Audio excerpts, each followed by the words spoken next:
Why don't you pull up a chair and lean in? Now, let me tell you a little something about the Glen.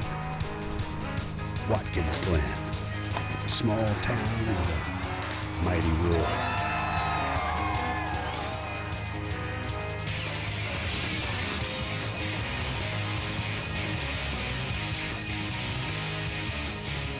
It all started back in '48, the day they stopped the trains.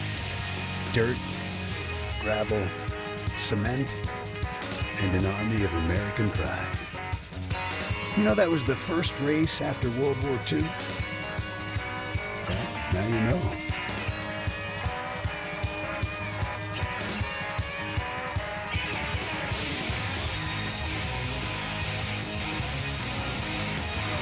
Small but mighty. Yes, we are. How small? Well, Watkins Glen is actually a village. And the local track, well, it's as big as the whole area. And nasty, too. Jeff Bodine has crashed hard. Neither one of these guys are happy here. We have got cars everywhere. Big wreck behind you. Carnage down here at the end of pit road. I love road racing. It's crazy. Some learn the Glen is an especially proud small town. Once they get a taste of it, they don't want to let it go. Tony Stewart winner at Watkins Glen. But here comes that roar again.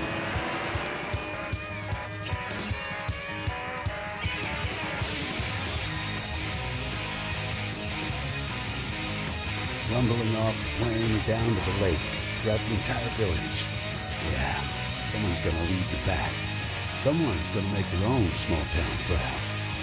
Someone's gonna take the Glen. Someone.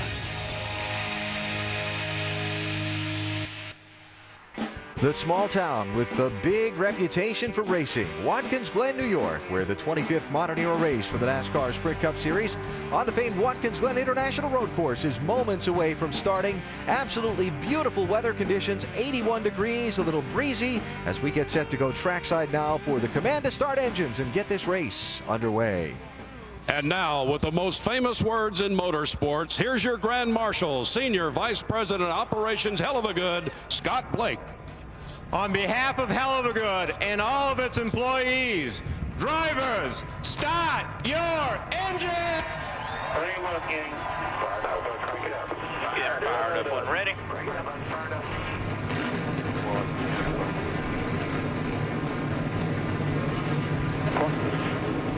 Fire one ready, big.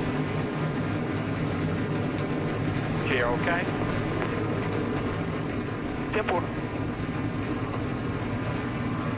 We are ready for this field to roll off onto the course, and we are ready for all the action from the charge down the hill into turn one to the final corners of the final laps. And to take us through it all, we go upstairs to Dale Jarrett, Andy Petrie, and Marty Reed. Gentlemen. And thank you, Alan. Hello again, everybody. You know, you mentioned earlier about Carl Edwards being on pole. Roush Racing has won 4 road course races every single time they have started on pole. Maybe it's an omen for today for Carl and the team. But I know you guys want to talk about a couple of other guys a little further back, especially second and third.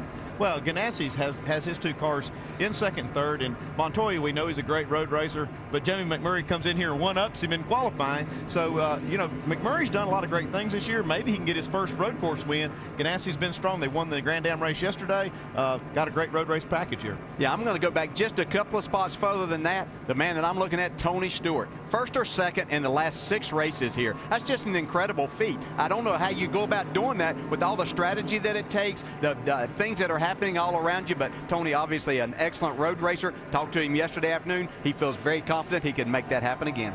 Flip side of the coin, Team Hendrick. Remember, Jimmy Johnson sat on pole for this race last year. He is the best of the 4 team cars, and that's 9th. Now, these guys have really struggled. I know they're working hard, trying to work together to come up with something that will work for all 4 of their cars. Well, they have been working hard, and they've taken notes from some other teams, the Stuart Haas team, and they've put a lot of this into this, a lot of effort into this race. They're still not giving up on it.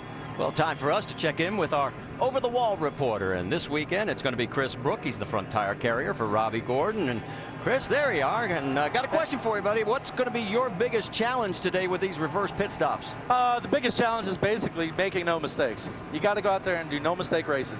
If you do that, you're going to be fine, and you're going to turn a 13-second stop. And everything works out, we're going to be in victory lane at the end of the day.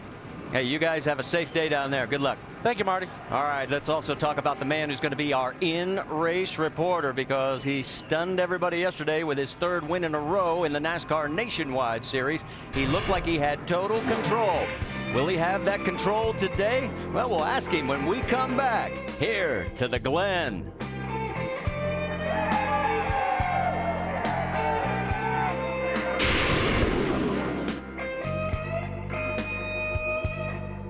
A sight from high above Watkins Glen International. We have got a great crowd on hand, and let's show you this 2.45 mile layout. We look down from high above. The full course includes the boot, and we'll show it to you on the lower right hand side of the screen. Yeah, but we're not going to run all of that. We're going to take away part of it and only run 2.45 miles around this road course.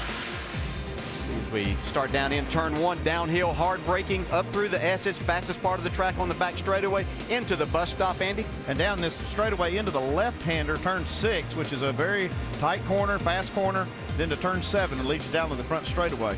And the man who mastered it yesterday in the NASCAR Nationwide Series is our in-race reporter, Marcus Ambrose. Let's talk to him. Hey, Marcus, Dale Jarrett, the ESPN. You have a copy? Yeah, sure do, Dale. All right, Marcus, let's go right to a question from one of your fans. Sean in Gastonia, North Carolina, asked, what are some of the major differences at Watkins Glen and Sonoma, and how are you going to race differently here to capitalize today? It's going to be a long, tough day today. Sonoma's all about twists and turns. This track here, it's high-speed bends and brakes. You really got to manage your brakes here today, and it's very easy to get caught out in these high-speed corners, particularly turns 2, 3, and 4. So it's going to be a long day for all of us, but looking forward to it. Hey, Marcus, I want to get into the ability that you show as a road racer. I mean, you're a great racer all the way around, but on these road courses, you're just phenomenal, and I'm sure that you're going to tell us that the car has a lot to do with it, but we've seen you get in all kinds of cars and get the job done. Can you let us in a little bit on your secret of getting around here? If I knew, I'd put it in a bottle and take it with me everywhere I went, because I don't know why I go so good here in the road courses compared to the ovals, but I'm learning the ovals. It's still fairly new to me, and I hope one day to be as good as Jimmy Johnson and the rest of them. But right now, we're at Watkins Glen. We've got a chance to win. Can't wait. All right, have a great day, Marcus. Hope to see you back in victory lane again here today. Now, Andy's going to talk to your crew chief, Frank Kerr. Thanks, guys. Hope to see you in victory lane. Hey, Frankie Kerr, Andy Petrie in the booth. You got us? Hey, Hey, Frankie, you know, strategy is everything at these road courses, and you have to figure how many caution laps you're going to have. Usually use that as your calculation. With the new changes in the racetrack, are you going to have to adjust that number any? Absolutely. We are still figuring out here. You know, it's going to be tough because there's not going to be as many cautions. If there is, it's just going to be like a big one like yesterday. So it's going to be a cat and mouse game of fuel mileage, and if there is cautions, what you're going to do. Well, Frank, good luck with your strategy and good luck today. Thanks for talking to us. Thanks, guys, and hopefully we'll get wet again today at the end of the race. Well, we talk about the caution laps. Yesterday's nationwide race, the average was 15. We ran 5 fewer. The average here, 15. And the fewest laps, 7. So maybe that will be the key. Stay with us when we come back. We're going green. 43-car field will be led to the green by Carl Edwards, picking up his 5th pole and his 215th start. It's the 13th different pole winner this year in the NASCAR Sprint Cup Series. Starting grid will come across the top of the screen. 3 cars did not make the field. J.J. Yaley, Dave Blaney, Tony Ave. We've got 1 car going to the rear. That's the number 12 of Brad Keselowski.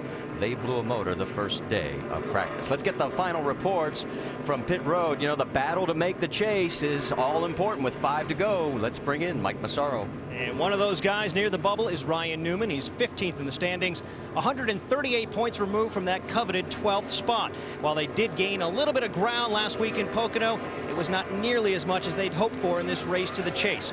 Crew Chief Tony Gibson told me this morning there is frustration, and it's been multiplied by the fact they've struggled all week long. An extremely loose race car. So much, in fact, they've had to lean on their teammate, Tony Stewart. They've adopted his entire setup and put it in this 39 race car, hoping it allows them to survive today, something that's key if they hope to keep their bubble from bursting with just 5 regular season races remaining. Jamie Little. And Dale Earnhardt Jr. sits 14th in the standings, 129 points out of that top 12 spot. Now with 5 races remaining, as you mentioned, every race is very critical. Well, Dale Jr. doesn't have an optimistic outlook for today. He got out of his race car after qualifying and said, this is the worst race car I've ever had here.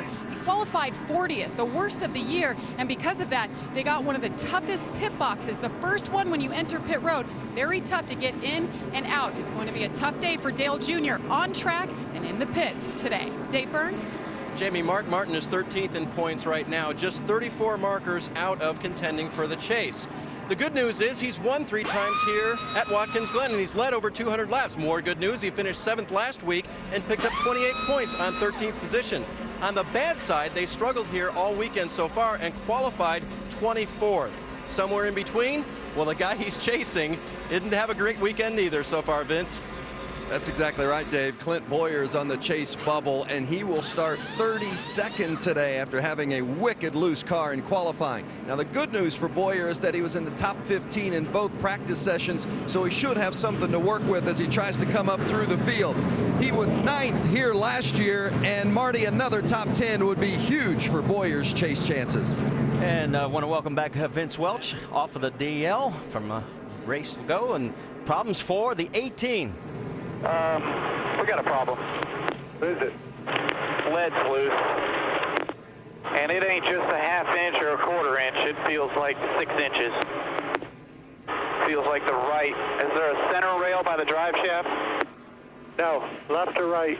Right. Guys, what happened there, they ran back to the truck to get it fixed. They're going to take off the right rear, put an aluminum spacer in it. So you see working on that right rear, they just ran back to the truck to get the parts to do it. So a tough start for Kyle Busch, a former winner here at Watkins Glen. Led quite a bit yesterday. I was in the battle as far as the race with Marcus Ambrose for quite a while and ended up finishing 5th in the nationwide race. He would have started 10th, but now we'll have to go to the back of the field, and that's if they can get it fixed by the time we go green. Let's show you our onboard cameras today, as we've got about 8 of them for you, with Jamie McMurray, Mark Martin, Robbie Gordon, Tony Stewart, Jeff Gordon, Juan Pablo Montoya, of course our in-race reporter Marcus Ambrose, and Boris Said. Let's go back to pit road, because it looks like he has got the repairs made and is rolling back out. And we saw a bit of this weight problem yesterday in one of our cautions in the nationwide race. Yeah, we saw Paul Menard lose a whole container that held that ballast in there. This sounds like it's in the frame rail, and there's really no excuse for this kind of mistake. I mean, this is something you take care of in pre-race. But you see right here, Paul Menard had one of these lead rails, like he said, by the drive shaft, and it was welded on there, not good enough, obviously, and it came off here on the racetrack, brought out. Do you change your strategy already, Andy? Well, you're not able to fuel the car here before the green flag, so you really have to kind of stay on it. But you're starting at the rear now, so he might be able to take advantage of some strategy. And the report was that Menard lost a total of 150 pounds of tungsten in that one little section that came out. Here's our race analysis. We're going to go 90 laps, just over 220 miles. Pit road speed is 35. That's right, just 35. And the pit window, 33 to 37 laps. And as we mentioned, all the safety changes. We saw a decrease in the total number of caution laps. As you can see, the teams coming through one of those sections that has been improved and heading for another, what NASCAR calls turn 6. Yeah, as you see them heading down, that'll be the left-hander turn 6, and then as we go by the numbers here, be turn 7. You can see the right-hander before you get to the front straightaway. Let's listen in on the 18 radio once again. Good call, bud. I'm sorry. Keep your wits about you. Let me vent for you. Drive up to there. We'll get your track position, fuel strategy. Dave Rogers and the team reassuring Kyle, said get focused on what you need to do. It's a long race. Like Dale said, they can use a little different strategy now. They've kind of forced into it, but you know, they'll do what they can to get him back up there. Carl Edwards in the 99 leads him down through turn number 6. He'll be on driver's right alongside Jamie McMurray with Montoya, Allmendinger in row 2, then Kurt Busch and Tony Stewart, last year's winner. Yeah, you see the big runoff area there from turn 6 now. That's different also. You can see the sand traps way back there, so we could see a lot more action through that part of the race course. Don't count Kyle Busch out. He won from the rear after an engine change at Las Vegas last year. They come down the front straightaway. The crowd has come to their feet. And here we are at Watkins Glen. And second as they make their way towards the front straight and the start-finish line. Race number 22, the Heluva Good at the Glen, is green.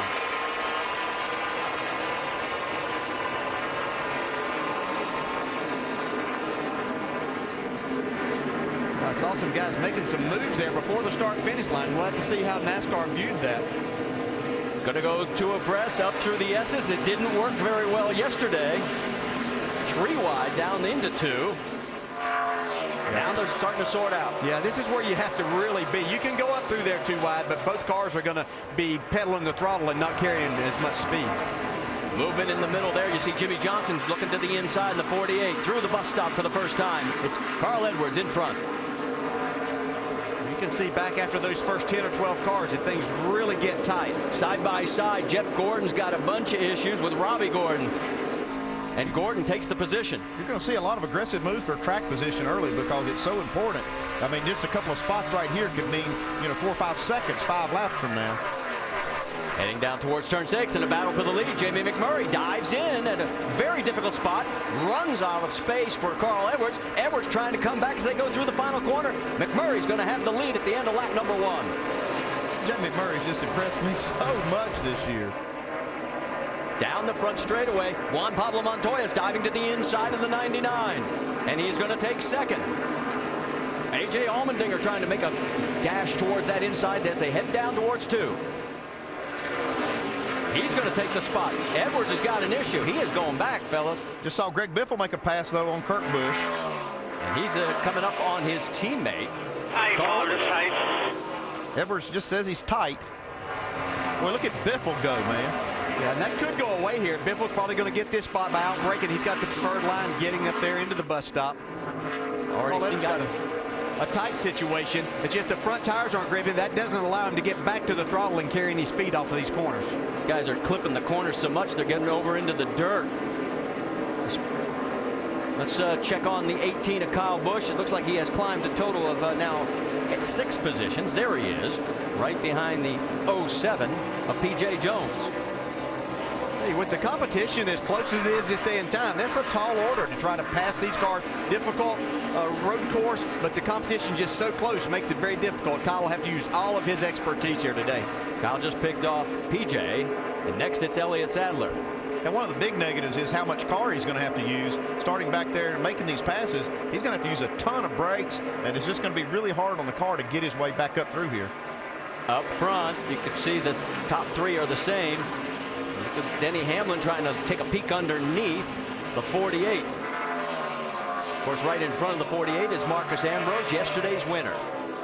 Yeah, and right here in front of him is the man that's either won or finished second in the last 6 races here. So that's 2 guys we'll keep our eye on all day long here.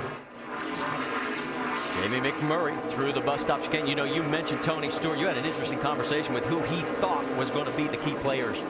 Yeah, he seemed to think from practice yesterday and what he saw from their computer and also on the racetrack. He thought that the 42 of Montoya, the 11 of Denny Hamlin, the 47 of Ambrose were the guys that he was going to have to contend with more than anyone else, just by what he saw from practice. But I see so far, you may want to throw McMurray in there. He might be thinking that right now. Kevin Harvick takes a peek to the inside. Cannot make the pass on the 36 of Ron Fellows. Fellows doing double duty, ran the Nationwide Series yesterday. Yeah, these 2 battled a little bit yesterday in that Nationwide Series. Obviously different race cars, but just shows their talents. And when you get these good road racers up there, you'll see them in whatever car you put them in. Harvick finished 3rd, Fellows 6th in yesterday's action. In fact, the top 6 in yesterday's Nationwide race are all running today in the Sprint Cup Series. 26 of Patrick Carpentier with Joey Logano, and Joey, of course, finishing 2nd yesterday with a great run on the road course here at the Glen. Oh, he had a stellar day yesterday. He pushed Marcus Ambrose. He's really probably, besides Kyle Busch, was the only ones that could really push Marcus Ambrose. Came up 2nd, but had a great race. Okay, you see him kicking up a lot of this dust. What's that going to do to traction coming out of that corner? Yeah, it's going to make things kind of dicey there, because every time you see that, it's putting something on the racetrack there with that dirt. But that's what these guys have figured out, that they can go across there, not lose the traction. They're driving straighter out of the corners. We see Montoya now getting ready to pressure his teammate for the lead. Yeah, he's turned the intensity level up a little bit here. He's made up probably half a second this lap on McMurray. Well, this is the 9th race that Jamie has led here in 2010. He had led only 1 race at this point in the season last year. Allmendinger still running 3rd. There goes Biffle. A little bit further back, Jeff Gordon was taking a peek on Robbie and was not able to get it done. Looking at the lap times, Montoya has just turned the fastest lap of the race, 1:12.4. Got Elliott Sadler making an early stop. He was running further back in the field, so he gets a top off and gets back out to racing. And Elliott's car's not that good. We're going to see a lot of different strategies, but somebody like Elliott, whose car's not that good, he didn't want to lose any more time to the leaders before he made that opportunity before a caution came out. Biffle and Edwards right there, the teammates running 4th and 5th. Edwards started on pole. You heard him say the car is tight. Hopefully it comes to him. We do have a bit of cloud cover rolling in. No threat of rain, but it may cool down the track temperature.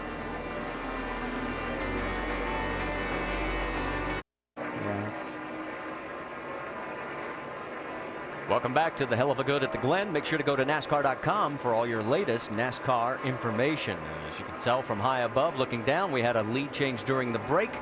And you also have 2nd place under contest as A.J. Allmendinger is trying to get around former leader Jamie McMurray. Let's hang with us just for a second to see if Allmendinger can pull this off. He's dogging him every corner right now. A.J.'s doing a great job. He is a good road racer, though. In the IndyCar Series, he won 3 road races and 2 on the streets, so he knows how to get it done turning left and right. That was back when he won the 2006 Champ Car Championship. And look at Jamie trying to take a peek on the inside, and he's got him. He takes 2nd, and he also has the 2nd fastest race lap on the board. So the new contract for A.J. Allmendinger, to his liking. It's got him ramped up. All right, let's go back. Coming out of the S's, this is how the lead changed. It's 2 teammates just doing what they need to do.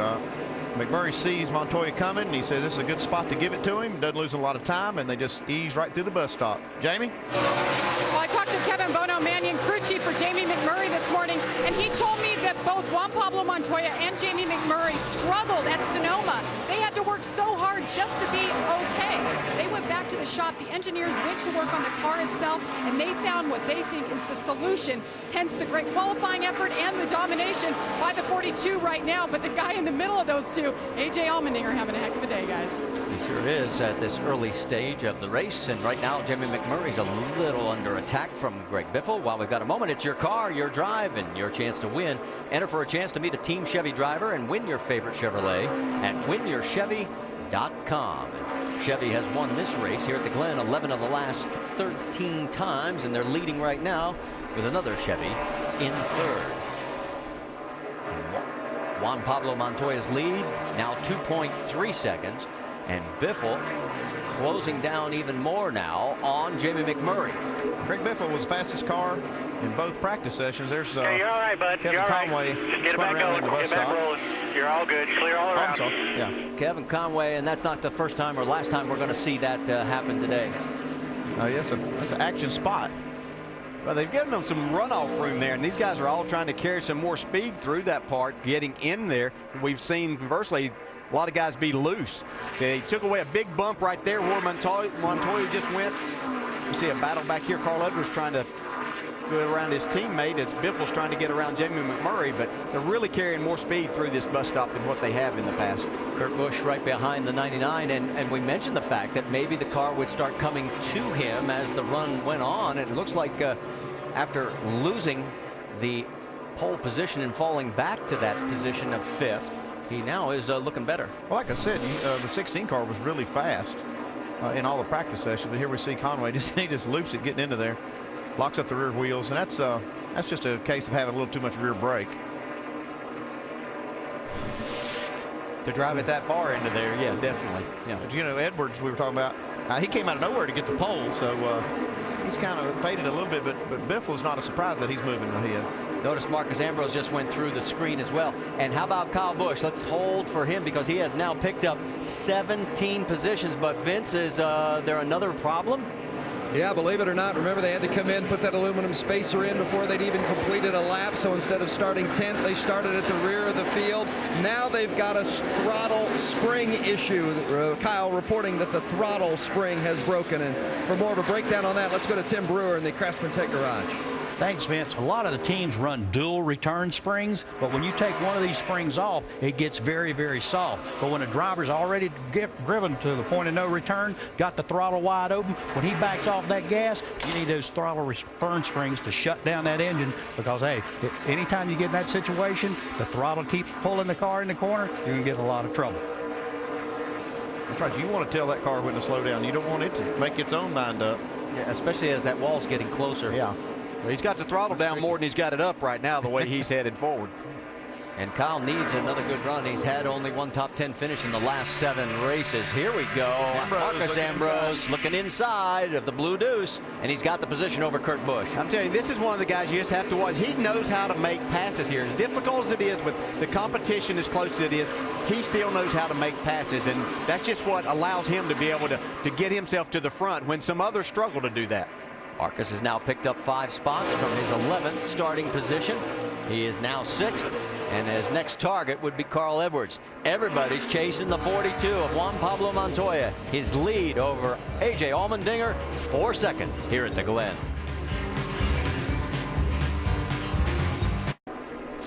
Back here at Watkins Glen at the NASCAR Sprint Cup Series. Watkins Glen race presented by GoDaddy.com after 13 laps. And here's Robbie Gordon going underneath Jimmy Johnson with Jeff Gordon trying to follow along. And both of them will make the pass.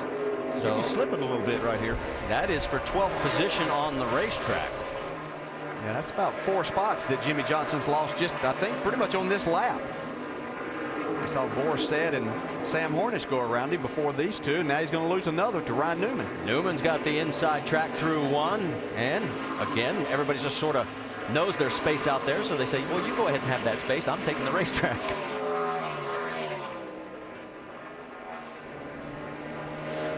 Gordon was, or I should say Jimmy Johnson was 10th the lap prior. Now he has slipped back to 15th. Let's check in on Marcus Ambrose because look at this. He's going underneath the 99 and he is on the move. That puts him up to 4th. Even making all these passes, he was the fastest car on the racetrack last lap. Dave, he's making a lot of headway. And Andy, we expected this from him, of course, with his road racing abilities, but he was a little bit concerned at the start of this race and asked crew chief Frankie Kerr if he'd done anything different to the carburetor. He says it's got a dead spot at the top end right when I hop on the gas, and I think it's going to be a concern for us. Fortunately, that hasn't hurt him so far, and he's been making his way to the front. Mike? And throughout the course of the weekend, the 48 team has been somewhat surprising. Everybody expected them to come here strong, especially considering the Hendrick tire test here with Goodyear way back in June. Well, that has not been the case. The car has been extremely edgy, but another problem apparently developing with Jimmy Johnson. He thinks he has a left rear tire going down. He's not exactly sure if that's the case, but he does know for sure that something is wrong. He'll come down pit road. They'll make a 4-tire change just to be safe. They don't want anything to go wrong. Johnson now hits his marks. The team leaps off the wall. Remember, folks, these cars are being pitted in reverse fashion than normal. That means they'll work their way around to the left side first, then swing around to the right side. They'll also make a chassis adjustment on this race car. It's been a little bit loose, but the main concern has been the potentially good tire that had been going down. A clean stop for the 48 team in Johnson. He's away. And he will not lose a lap because, as you can see, he's coming out of pit road, and here comes the 42. I looked at it when Jimmy made that stop. It looked like that left rear tire had a lot of deflection in it. Looks like the 14 making a pass on Kevin Conway. Conway already a lap down. Let me update you. We've had a lot of things happening here. Scott Speed is off the track. They have an apparent gearbox problem. Also, Michael McDowell was off track. He has come back out. He is 8 laps down. Ambrose trying to figure out which way he wants to go here to get around the 38 of David Gilliland and also the 1 of Jamie McMurray. McMurray is the important one. That is for 3rd. Yeah, you're right. I mean, he started 11th, Ambrose did, and he's all the way up to 4th now. And just passing cars, really, when he comes to them, he's not spending a lot of time with them. McMurray's been probably the hardest one now he's had to pass.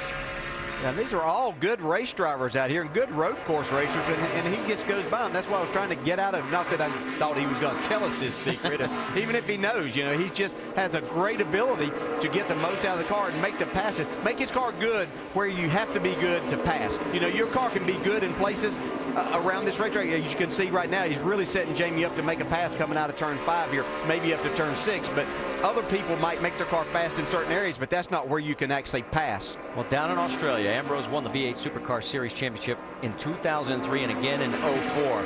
During that stretch, he won 27 times, and look at this, he's got him. Man, he set him up perfectly right there for that pass. It looked like he even stayed behind him, stayed tucked behind him in turn 6 just so he could make that move. Yeah, and then probably loosen him up a little bit, so he knows all the tricks to make it happen, and then put all of that with the ability that he has. Makes for a fast race car and driver. And Carl Edwards is coming back to life. He gets around McMurray, so put Edwards back to the 4th position. Let's get an update from Jamie Little. Well, Scott Speed reported that something felt like it broke, and then it had a strong vibration, and then it shut off. They pushed him behind the wall. They're checking everything now. There's oil all over the place. Very unfortunate for Scott Speed. Remember, he started 8th. They continue to work on the car, hoping to get back out, but right now it doesn't seem likely. Mike? Well, Jamie, you don't become a 4-time champion without knowing what the race car is doing, and Jimmy Johnson correctly identified the left rear tire going down. The tires came off the car. You take a look at the left rear, you can see a slight puncture right here, and that's the culprit. That's the reason Johnson was feeling an ill effect in that race car, and they came down pit road. That was obviously the right call. And Jimmy now 37th on the racetrack, and he is 2 cars away from going a lap down. Yeah, the problem for the 48 team is that did put them in the pits before they were inside their window, so it's going to be a struggle strategy-wise for them the rest of the race. I'm sure Chad's down there crunching numbers. Take a look at Jeff Burton there. I had an interesting conversation with his crew chief, Todd Barrier, and he was showing me the 10-year layout of how this race was run. Laps 21 and 22 in the last 10 years, there has never been a caution. He said, don't be surprised if we come in on one of those 2 laps, because somewhere right after that, we will see a caution and we'll get track position. I like the way he's thinking, but this track's not anything like it was the last 10 years. They've made all these changes, so I'm sure Todd's adjusting his strategy likewise, but we'll see if it works out. Martin Truex there making a pass. He's got making his way forward as he went around Robbie Gordon down in turn 1. Yeah, moved Truex up to 16th. Robbie Gordon down to 17th. And here comes Kyle Busch, our biggest mover. He's picked up 23 spots. That's Kevin Conway. He's getting an awful lot of camera time considering he's been a lap down. And here he goes under Menard. And can he make it go? No. Paul's hanging on. Boy, he's going to hang on. Yeah, just wait a minute here. Joey Logano trying to follow his teammate as well. This is for 18th on the racetrack. He's got the inside line coming through 5. Now Menard's got the preferred line heading towards 6. Let's see how this works out. I think he'll just roll right past him, Paul. I don't think he's going to contest him right here. No reason to. This guy's coming from the rear of the field to catch you. Let's see what he's doing instead of trying to hold him up. Makes the pass. Joey Logano not able to follow. Now, it looks like this race strategy probably going to start in a couple laps here, guys. Tony Stewart last year when he won this race, he pitted on lap 19. We're at 19 right now, so this should be the window where guys start gambling and bringing these things down pit road. But I do realize there's probably going to be less cautions, but last year, guys, it was lap 19. Well, Juan Pablo Montoya isn't worried about lap 19 because he's got a 6-second lead right now. And boy, he is on cruise. Clean air looks like when you're leading here at Watkins Glen after 22 of 90 laps. That's the front view out of Juan Pablo Montoya's car as he goes down through turn number 1. His lead now 7.6 seconds. But let's go to Robbie Gordon because Robbie has got issues. Sprint brings you an inside look at the chase for the NASCAR Sprint Cup on the Now Network. Let's listen in to Robbie.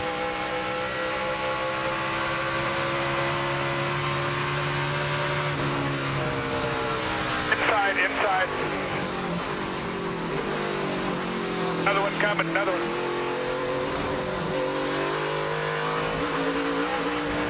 You okay there? Transmission's broken.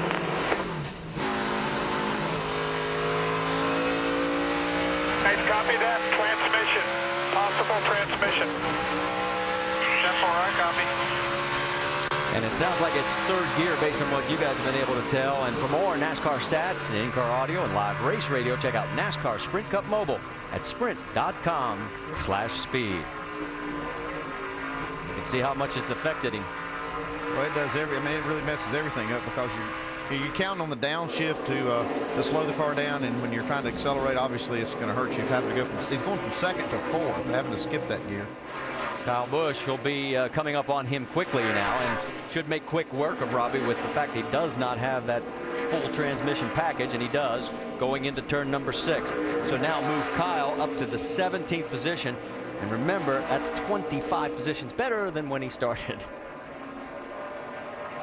Here's one guy who is just flying. He's led 18 laps now. In fact, for Juan Pablo, he's led more laps today than he had in his 7 previous road course starts. Combined led here 2 in 08, 7 in Infineon. And the 83's in, Mike. And Boris says he's a little bit loose off. The only place he's really tight, though, is through the carousel. So his instruction to Jimmy Elledge, he wanted to be loosened up a little bit. They'll do that and also take 4 tires in Sunoco race fuel, Dave.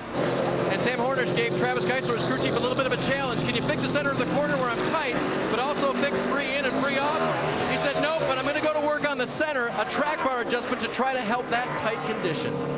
And on the right side of your screen, you saw Marcus Ambrose get around A.J. Allmendinger. So now Ambrose, who started 11th, is up to second, 7.8 seconds behind our race leader. And now it's going to be fun watching lap times. Well, I've been watching him before now, and Ambrose has been beating Montoya a half a second lap pretty much every lap. I'm sure Montoya's team's telling him that he's coming. Yeah, I think we see Ambrose go just as fast as he wants to go. Kurt Busch has made his way to pit road as we are starting to see these green flag stops here on lap number 25. Vince?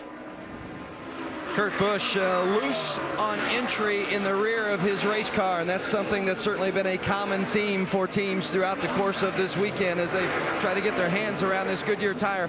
4 tires and Sunoco fuel for the 2 of Kurt Busch. Also going to make an air pressure adjustment and wedge as well. Otherwise, Kurt not been completely unhappy with this car. Said he just needs it to stay on track a little bit more on the bottom. They complete the right side tires. It seems strange when we say they're completing the right side tires. And there he goes. How big of an adjustment is that, Andy? It's a pretty good adjustment. I mean, you see him come around. They have to come around to the left side of the car, and it is so foreign for these tire changers. I've done it many times coming up here as a tire changer, and it's just a rhythm thing, and it kind of messes you up a little bit. It's really difficult for these teams to make pit stops that are as fast as they do the normal way. You see a 15.4. That's not a bad stop doing it this way. And while Regan Smith comes back out on the track, we'll tell you that Joe Nemechek has pulled his car behind the wall. He was 37th, 1 lap down. Look at the lead. There is a gap. But Marcus Ambrose now, we're talking about his lap times. He was 2/10 quicker on the last lap, and he's got clean air in front of him. Yeah, he's not going to be in a hurry, I don't think, Dale. I think he's in a good spot. He knows he's got a car that's faster than Montoya. They have some strategy to play out, and you know he's not going to be in a big hurry to try to take this one. Well, remember Robbie Gordon having the transmission problems, and Chris Brook is our front tire carrier and our over-the-wall reporter. And why don't we go over the wall with Chris, because we'll see if they can do anything to help alleviate this problem for the 7 of Robbie Gordon. They're not going to be able to help him a whole lot right here.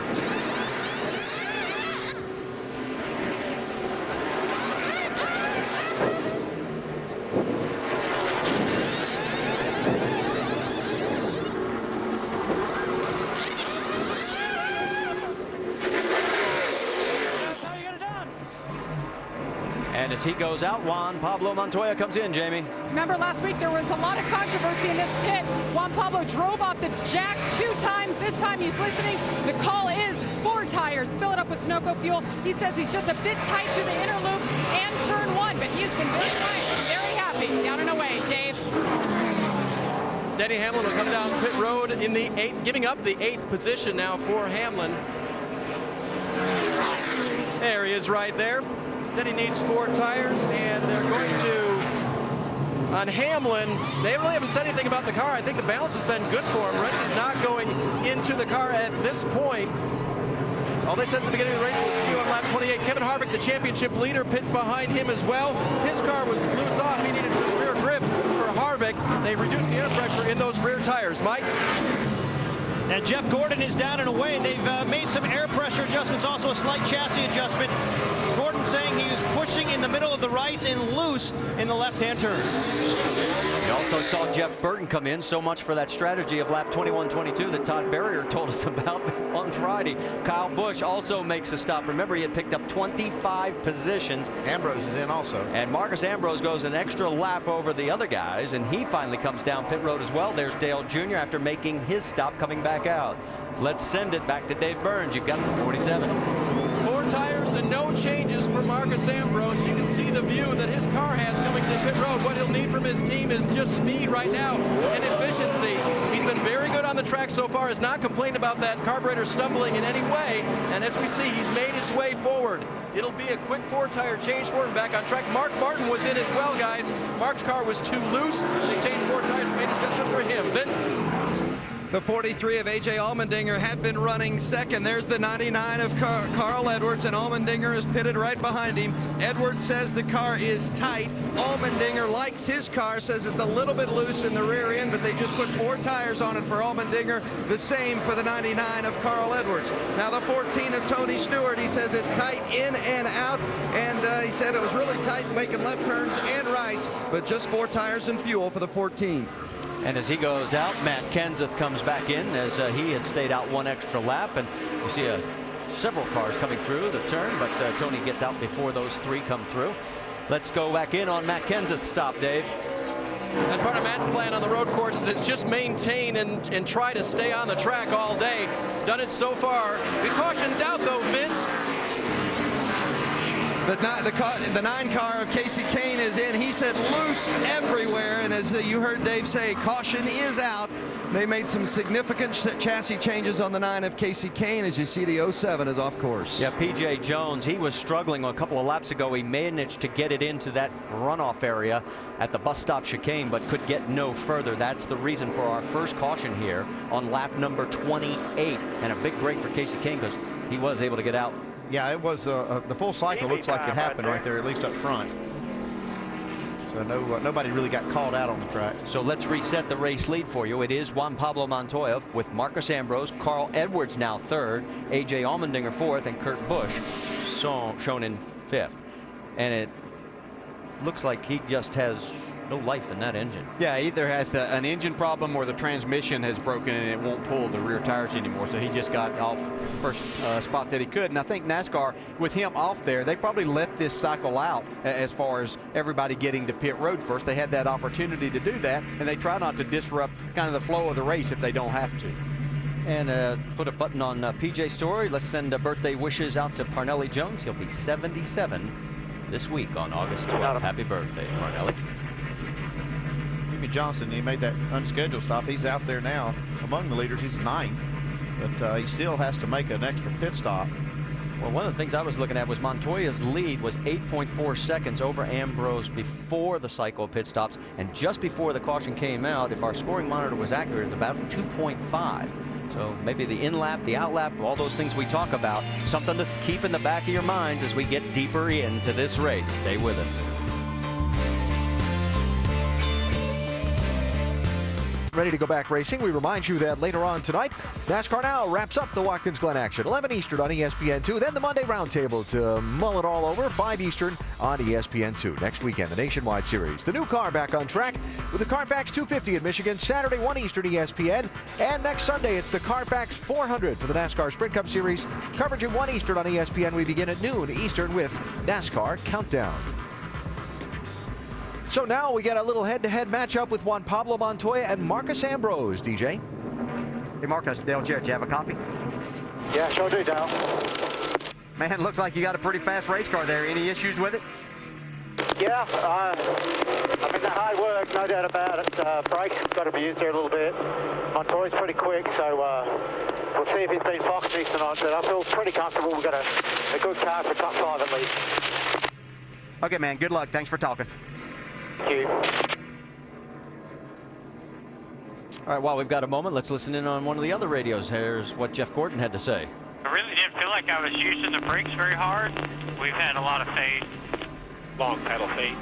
Pedals long. Yeah, just having to pump them up. And, you know, if I hit those curbs and don't remember to pump it up, then it about goes to the floor.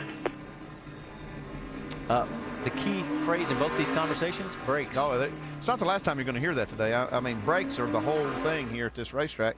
And at the end of the race, I mean, you're going to have less brakes at the end, and it's who has the best ones up front. If they've got good brakes at the end of the race, they'll have a lot to work with. All right, let's reset it for you. It's Juan Pablo Montoya on point with Marcus Ambrose, then Carl Edwards, A.J. Allmendinger, Kurt Busch, Jamie McMurray, Greg Biffle, Denny Hamlin, Tony Stewart, Boris Said. That's your top 10. Sam Hornish Jr. and Jeff Gordon back in row number 6. Pace car pulls back onto pit road. They'll come down the front straightaway. Again, this great crowd here at Watkins Glen comes to its feet on the main grandstand. And we're waiting for the green flag to fly. And come on, guys, throw it. Let's go racing. Here we go. Great restart for Montoya. Look at this, 4 wide. Tony Stewart's trying to make a move. It's a big move, getting into 1. Denny Hamlin side by side with Jamie McMurray, as you see there. Sam Hornish Jr. on the inside, also 3 wide up through the S's. It better sort out quickly. Yeah, and Carl Edwards got by Marcus Ambrose on that. That's a big move there. That's going to give Montoya a little cushion. Yeah, Ambrose did not get a good start getting into turn 1. Kurt Busch coming up on him. Jamie McMurray. There's Denny Hamlin and Tony Stewart side by side. Hamlin gets in front and holds the position. Right behind is the 83 of Boris Said of Stewart. Then there's Greg Biffle. Already, Juan Pablo Montoya trying to open up a bit of ground. Ambrose wants that position back from Carl Edwards, takes a peek, won't be able to do it. See if he sets him up like we saw him do a couple of laps ago. Well, he did a little different that lap. He didn't stay right on his bumper getting into that left-hander. Yeah, and the difference is that Carl Edwards has fresh tires here versus when he did that with Jamie McMurray. Those tires had worn some, and the handling had gone away a little bit. This is a lot different. He's going to try to outbrake him into 1 right now. And is he going to be able to pull it off? Remember, he said he's been using them hard to get up this far. He's got the spot, and here comes Kurt Busch trying to go by as well. And we call it outbraking. It should be less braking in there because he carries more speed, but he did a great job. Nice pass. So Carl goes back 2 spots in less than a quarter and a half. A.J. Allmendinger now closing on him. Look at Jamie McMurray further back. He took a bit of a look underneath Allmendinger. Couldn't get it. Further back is Tony Stewart right now running in 8th. And Tony Stewart is who we will focus on in our Gillette Glide profile. His first 11 starts. See the average finish with only 1 top 5 in the last 10. That's been the case. He is getting better and better when its money time is near.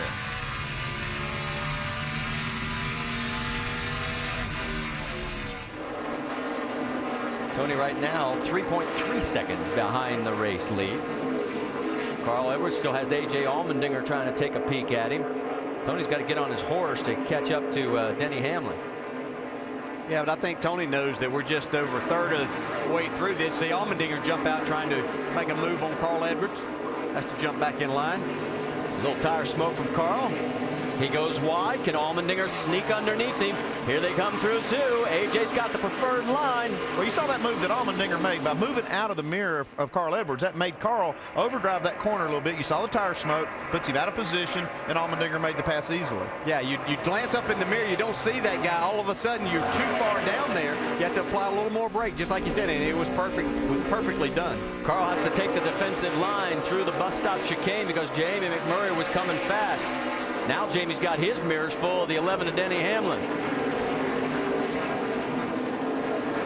While all this is going on, guess what? The battle up front's getting a little tighter. Here comes Ambrose, closing on Juan Pablo Montoya, and in third place, Kurt Busch, making a fine run right now. I'm sure Montoya's team's been telling him Ambrose has been coming and running fast laps, but this is the first time he's seen it firsthand. He's got him right in the mirror now. I guess the question is, if he gets up close to him, how much will he want to use up the car, especially those brakes, just to get the lead? He'll want to use them a lot because if he can get by this car, if he can get by Montoya, he can get out there and set his own pace and use the brakes the way he wants to use them. Yeah, we got a lot of laps, but this literally could be the pass for the win because there's so much strategy involved in how difficult it is to pass, especially someone like Marcus Ambrose, who has such a good race car and such great skills here. Well, you saw on turn 1 that Juan Pablo lit the brakes up a little bit. Smoke in the right rear tire, going down into one. Here we go, heading for the bus stop. Gives him something to think about, but Ambrose pulls back in. You're going to see these guys use that strategy of just pulling out of the mirror, just getting out of it, moving over, even if they're not there. That guy in front doesn't know how far up he is when he can't see him. Through turn 5. Ambrose not close enough to make it an issue, heading to a 6. Yeah, and even though these guys utilize, most drivers and teams will utilize about 3 spotters around this racetrack, you still can't rely on, as a driver, them to know and be able to see exactly what's taking place there. Coming through turn 11 again. Marcus close enough. Is he close enough to make a pass at the other end of this front straightaway? Doesn't look like it this lap. We've completed 34 of 90 laps. Again, he looks inside, thinks better of it. Montoya has led 27 of them. McMurray 5, Marcus 2. They've been our 3 leaders. We've had 4 lead changes. We're on board with Marcus. Yeah, up through a very fast part of the racetrack here. You can lose the nose following a car up here, and there's not much room either way. But if you're going to try to make a move at the end of this straightaway to dive inside, then you've got to try to hang with him. Here he goes, taking another look. Can he outbrake him? Not this time. Boy, he sure made Montoya drive hard into that corner. Boy, he did. You can see Montoya's car wiggle a little bit, which meant he was on the getting a little harder. A little nudge right He's here. right on his back bumper through 5. These are 2 great road racers going at it. This is fun to watch. Hope you are enjoying this at home. We're not even halfway through this race yet. These guys are running like it's the last 2 laps. You know, Ambrose seems to have the ability to really charge a corner hard, not slow his car down, but not be out of shape in the center and then get the drive off. Most other drivers, if they're going to get that drive off, then they can't get to the corner that hard. And he's just able to do all the things that you have to do to be really, really fast. See him close in once again. See Montoya actually slide the right front tire just a little bit in the center of the corner there. Coming up through the S's. Here they go again. Montoya. One place looks like Montoya is better than Ambrose is in this part of the track. Well, I think it's a lot of it may be, or some of it may be the fact that when you're the car behind there, you're not getting the air to your nose of your car, and so you're having to kind of float through there a little bit, and so then you lose a little bit of time because you can't stay completely in the throttle. He's in the throttle here, though. Just to let you know, folks, we're staying on this because this is the best battle on the racetrack. This is the one that's nose to tail, and it just happens. Oh, look at that. Race Look lead. at that. Here we go. Off the track. He's going to make a move right here. Montoya knows it, too. You see him trying to block. Here he comes. Can he make it stick? He's looking to the inside. Montoya's having none of it. Okay, if Ambrose get a good run off this corner, he can make that pass in turn 1. Oh, so close to that safer barrier. Montoya got off the corner pretty good, though. Yeah, this makes it so hard when you have 2 guys with just exceptional talent here. Here we go. He takes another look, but again, just not close enough to dive for the corner. Well, it's such a great shot from Ambrose's car to see just how Montoya's driving this thing, and he's having to walk it around. It's just loose, and he's staying in the throttle. It's like you say, Dale, I think just having that lead really helps Montoya up through the S's. That's probably the fastest part of the racetrack in the corners. While these two have been knocking each other tooth and nail, the guy behind, Kurt Busch, is holding station very well. He's not letting those 2 get away from him by that much. No, but even as hard as they're racing each other right here, they're still running the 2 fastest laps on the track, which is pretty amazing. You'd think most of the time, because you're looking in the mirror, if you're the guy in the lead, the guy behind obviously is wanting to try to go, and you might not, you'd be slowing down some, but that's not the case with these 2. While you continue to watch this, let me update you. Behind Kurt Busch in 3rd, it's A.J. Allmendinger 4th, Carl Edwards 5th, Jamie McMurray 6th, and Greg Biffle in 7th. Let's try it one more time, going down towards turn number 1. Looks like Ambrose kind of settled down just a little bit right here for a lap or so. Yeah, he has a little bit. And I'll tell you what makes it more difficult for him trying to make this pass is the engine that's in that 42 car. I mean, he's doing a great job of driving, but you can see him stretch it out on these straightaways, and that's a big advantage to him. And that's another place. That engine really helps up through this section of the racetrack, up this hill. Well, maybe he's changed his strategy. Instead of diving for turn 1, trying to get the momentum coming up here, maybe get him going into the bus stop. Well, as you try, as you go around with each lap, you think about something a little bit different. Okay, I'm not going to be able to make the pass right here, so I have to try a little different strategy. Can't get it done again. They follow each other, nose to tail through the bus stop chicane. This has been going on now for about, what, the last 4 or 5 laps. There's been less than a car length between the two of them for most of each one of those laps. We talk about the ability that Ambrose has, but just, I tell you, leading in a situation like this on a road course, I mean, there's so many opportunities just to overdrive it just a little bit, and that guy behind you is going to pounce. Montoya hasn't wavered not 1 inch. Well, he hasn't flinched, you're right. I mean, that's got to be difficult to do what he's doing from the lead. Let's give it one more shot here down the front straightaway. We've been watching this for the better part of 8 minutes right now, and you know, there's another thing maybe we need to think about it. Maybe Marcus is saying, hey, I got to let these brakes breathe a little bit, cool them down, maybe take a little run a little bit later. Yeah, there are definitely some of the times that he has to pull out to cool his engine and his brakes some. Well, we'll let you know as we get ready to head to commercial break. Elliott Sadler had a bit of an off, no contact, no yellow. He's back on track. He's A-OK.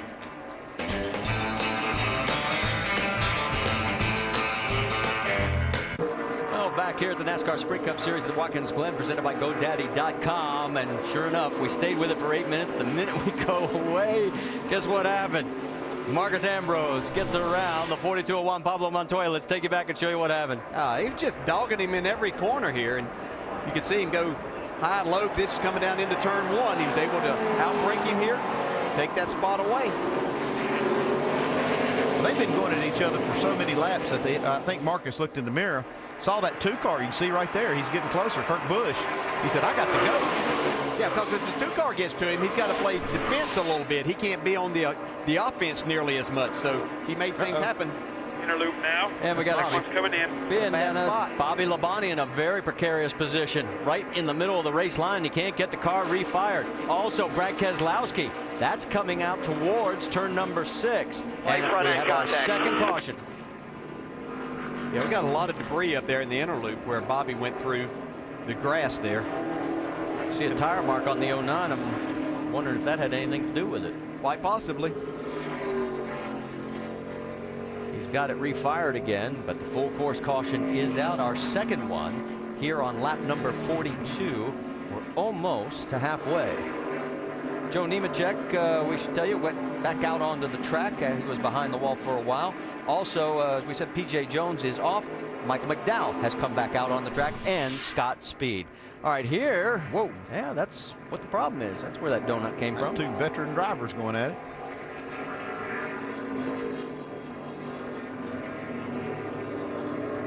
And then here's what happened to Brad. Oh, he just got loose. And a little contact there. Didn't hurt it too bad. And then 1 lap prior to all this, a little contact between Regan Smith gets into Ron Fellows. Those 2 were able to keep going, and that did not bring out the caution. It was that last series that we saw that created this second caution. And Scott Speed, remember, he had problems before with the transmission. We mentioned he had just come back out onto the racetrack.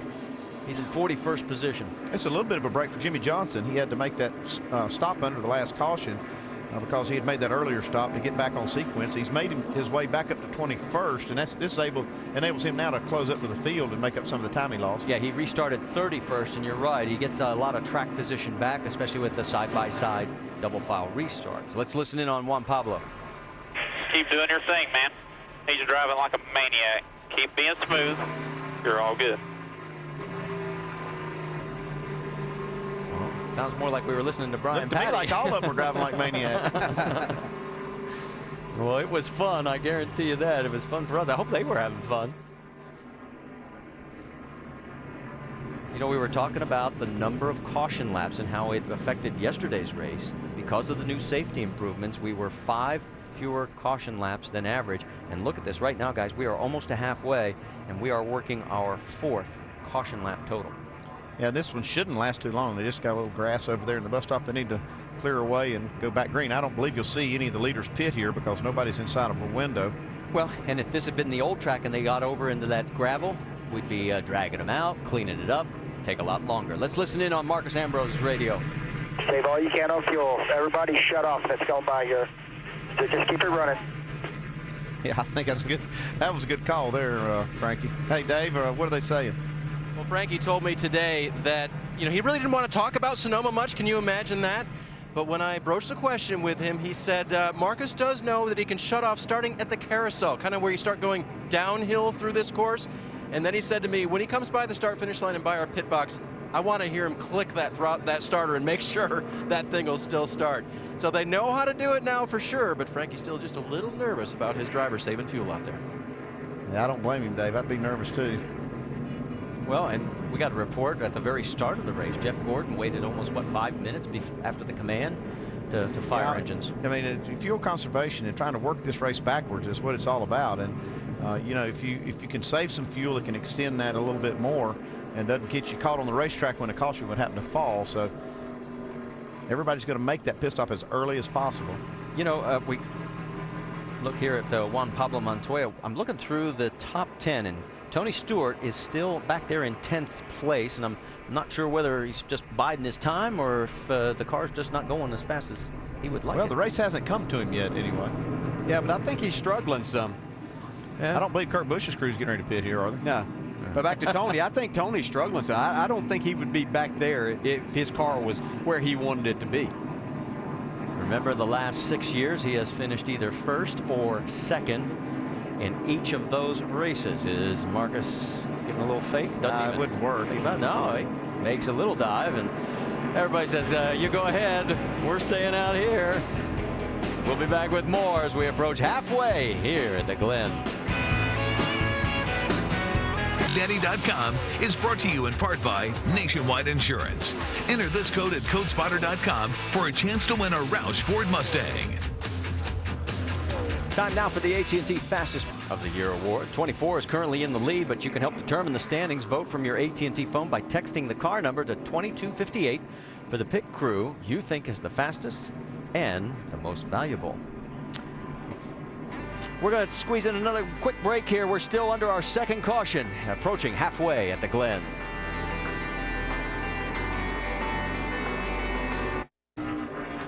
Approaching halfway here at the NASCAR Sprint Cup Series at Watkins Glen, presented by GoDaddy.com. And as we get ready, we'll tell you that the top 18 cars stayed out from 19th on back. They did pit. Marcus Ambrose is on point with Juan Pablo Montoya alongside. Kurt Busch, Allmendinger, Edwards, McMurray, that's your top 6. We've got a total of 38 cars on the lead lap. And think about this, Marcus Ambrose, it's 10,000 miles to his home in Australia.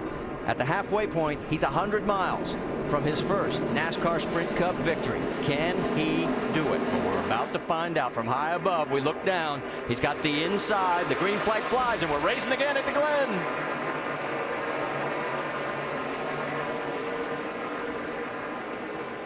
Boy, he didn't get snookered on the start. Whoa, on the outside, AJ, 3 wide. Yeah, 47's Montoya's coming out with the lead. Montoya squeezes through. Kurt Busch squeezes through. There's something that seems to be wrong with Ambrose's car. He got a good start, but then under braking, it just seemed to slow down. Yeah, I think he missed a gear or something there, or wasn't able to get it in gear. Yeah, on the downshift. It looked like he missed the downshift getting into 1. Well, he's back to 4th. He's under attack from Carl Edwards. Further back, there is Clint Bowyer side by side with Jeff Gordon. And don't forget Bowyer, he's in that fight for the last spot. Here goes the 43 as they are looking for it. Of course, that battle for Bowyer we were talking about, the 12th and final spot for the chase. We've got this and 4 more races to go until that's decided. But right now, we got ourselves a new battle because all of a sudden the man who was in control is back in 4th.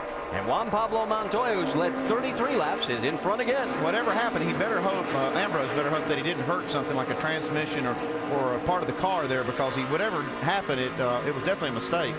Somehow they're getting into that corner. 8th place, Boris said. You saw that view he had of Denley Hamlin right behind him. They come down the front straightaway. And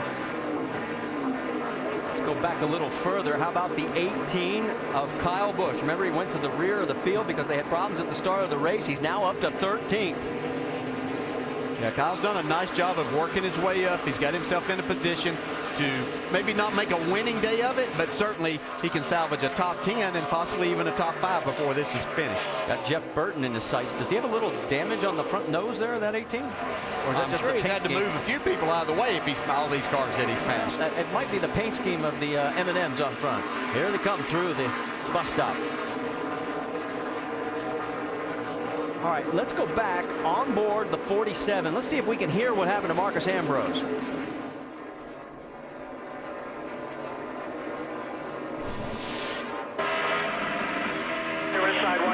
outside. Yeah, wheel hop. You hear it right there.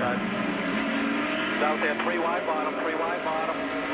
Back to 3 wide bottom. Okay.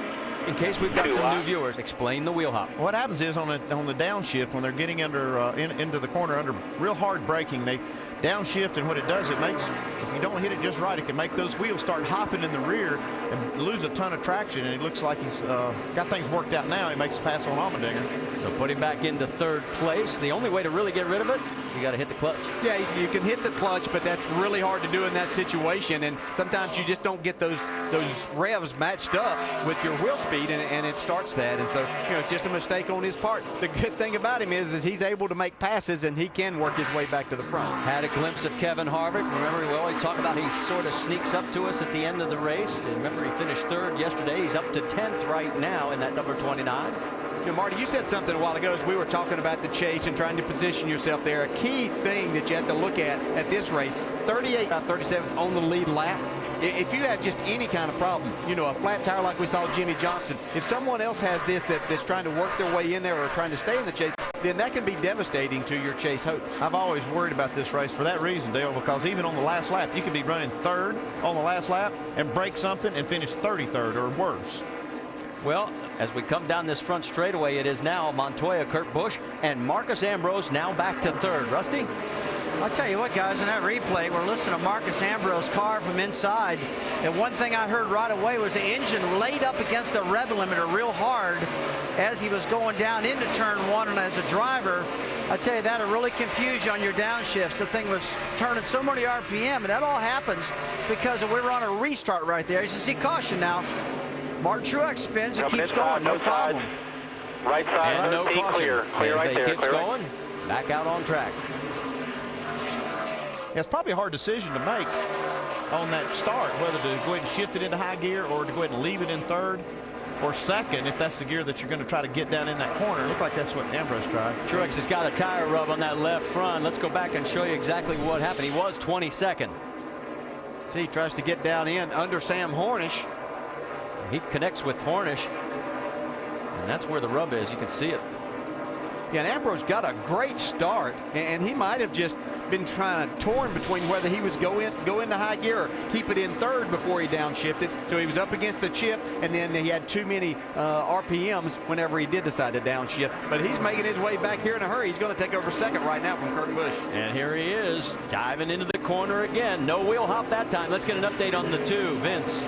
Well, it's been a pretty solid day for Kurt Busch, despite the fact you just saw Ambrose go by him. They were really loose in the rear end on entry prior to their first pit stop. They made some chassis adjustments that helped the car quite a bit. And remember, and although we talked a lot about Kyle Busch being so good on the road courses, Kurt's not too shabby either. He led 23 laps here last year, finished 7th, having another good run here today at Watkins Glen. Dave Burns? Vince, the guys talked about the ability of the 47 to come back, and part of that is a result of the practice session they had here on Friday. They had 2, and the first one, they weren't very good. Crew Chief Frank Kerr told me that they had to make some major changes between the practices. It was the rear end that wasn't secure for Marcus Ambrose, and they got that done. The first practice, I think they were only 7th quick. On the second practice, they got up to 3rd quick, and obviously have the speed in that car that this great driver needs. Well, a mistake there, and we have seen Marcus make mistakes before. Obviously, the most costly I can remember was last year at Montreal on the last lap, and it cost him the win there in that nationwide. One right there. You know, we're looking at this as a tracker, so we can see just where he'll catch this 42. Now, with that lap, he was actually slower than Montoya, so you can see that line going the wrong way. It's actually still going downhill. If that line ever turns back up towards the baseline, you see that white line, that's the lap where they cross, where that pass should be made. The only thing that's going to keep him from winning this race today is possibly himself or something breaking, because he just has to not make any mistake and seems to have everything in line here. Yeah, he's trying. He saw what happened out in California. He wanted to win that race so bad. He wanted to try to do everything. He ended up beating himself, and that's the same thing that happened just on this restart. Is he's a mistake. Right there, the last time you were talking about, he got loose getting down into turn 1, so he doesn't have to make all of this up right now. He has 40 more laps to go. They need to be talking to him on the radio, telling him that. Comes out of the final turn, and the lead right now is 2.2 seconds with Juan Pablo Montoya over Marcus Ambrose, Kurt Busch, A.J. Allmendinger, and Jamie McMurray in 5th. Here at Watkins Glen, a little head-to-head fight in the Bronx tonight. Red Sox and Yankees, ESPN Sunday Night Baseball at 8 Eastern Time. It's Josh Beckett and A.J. Burnett pitching tonight. Then on ESPN's Monday Night Baseball, Albert Pujols and the Cardinals take on Joey Votto and the Reds at 7 Eastern. Both games available on ESPN3.com. 37 laps to go at Watkins Glen. What has turned into a two-driver race for the most part at the front of the pack. Juan Pablo Montoya and Marcus Ambrose separated by 1.8 seconds. Ambrose was leading at the last restart, had wheel hop down into turn 1. He fell back to 4th. He's worked his way back to 2nd, and he's trying to chase down Montoya. Yeah, the biggest thing I'm concerned about, though, right now, Alan, with Ambrose, I don't believe his brakes are near as efficient as they were early in the race. He's made a couple mistakes. He's wheel hopped it once. We just saw him wheel hop it again a little while ago. Kind of got off course a bit. And his lap times are still real good, but he just can't be as aggressive as he used to be early. Yeah, it seems like he needs to take a little bit of time, take a deep breath, just run some good solid laps and let those brakes cool off, put himself back in position to where when we get to the last 10 laps to go, he has a chance to go after Montoya, who is running just phenomenal. Juan's doing a great job protecting his line and has done a great job all day long. And I just noticed a little wrinkle in the left front fender of that 47 car as he came through the inner loop and kind of close-in shot there. And Andy Petrie with these final stops coming up, just something to watch for, the blend. Whichever of these two cars stops last as he returns to the racetrack, where is he in relation to the other? Yeah, that's right, Alan. If they make that pit stop and they're not on the same lap, okay?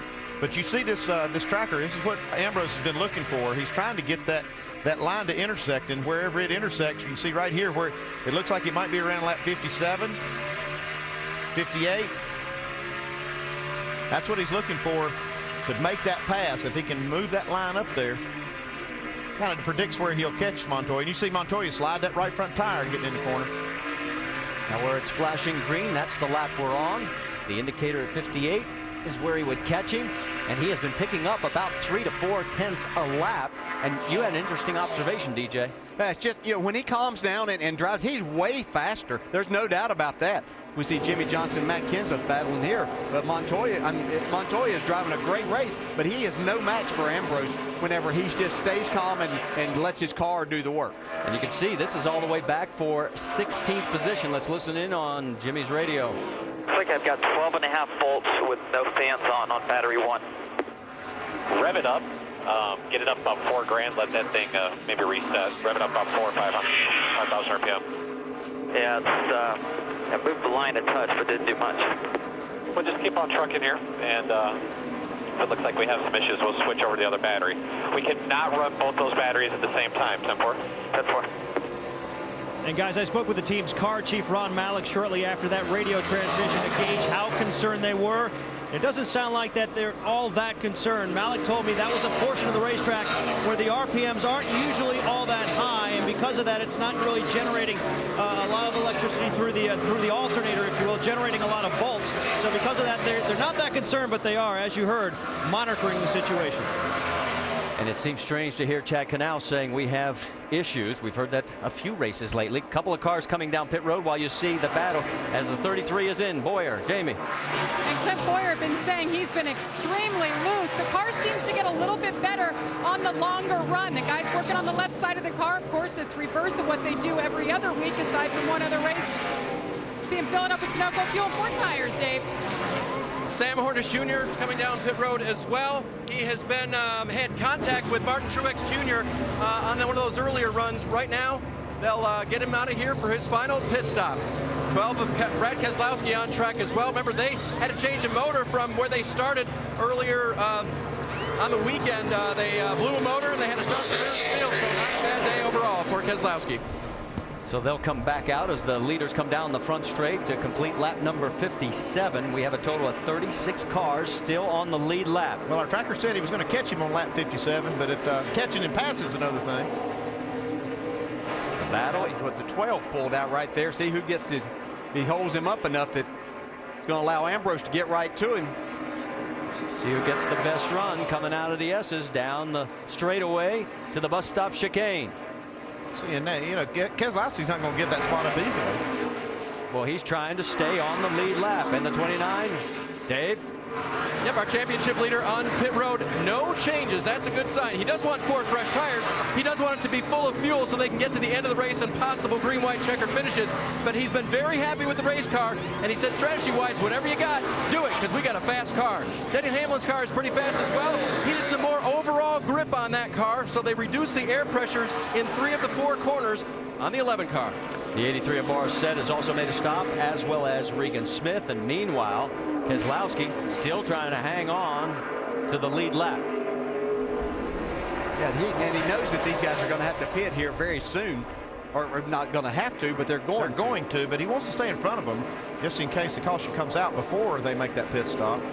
Montoya last pitted on lap 26. Ambrose on lap 27. Report that the 7 of Robbie Gordon has headed to the garage.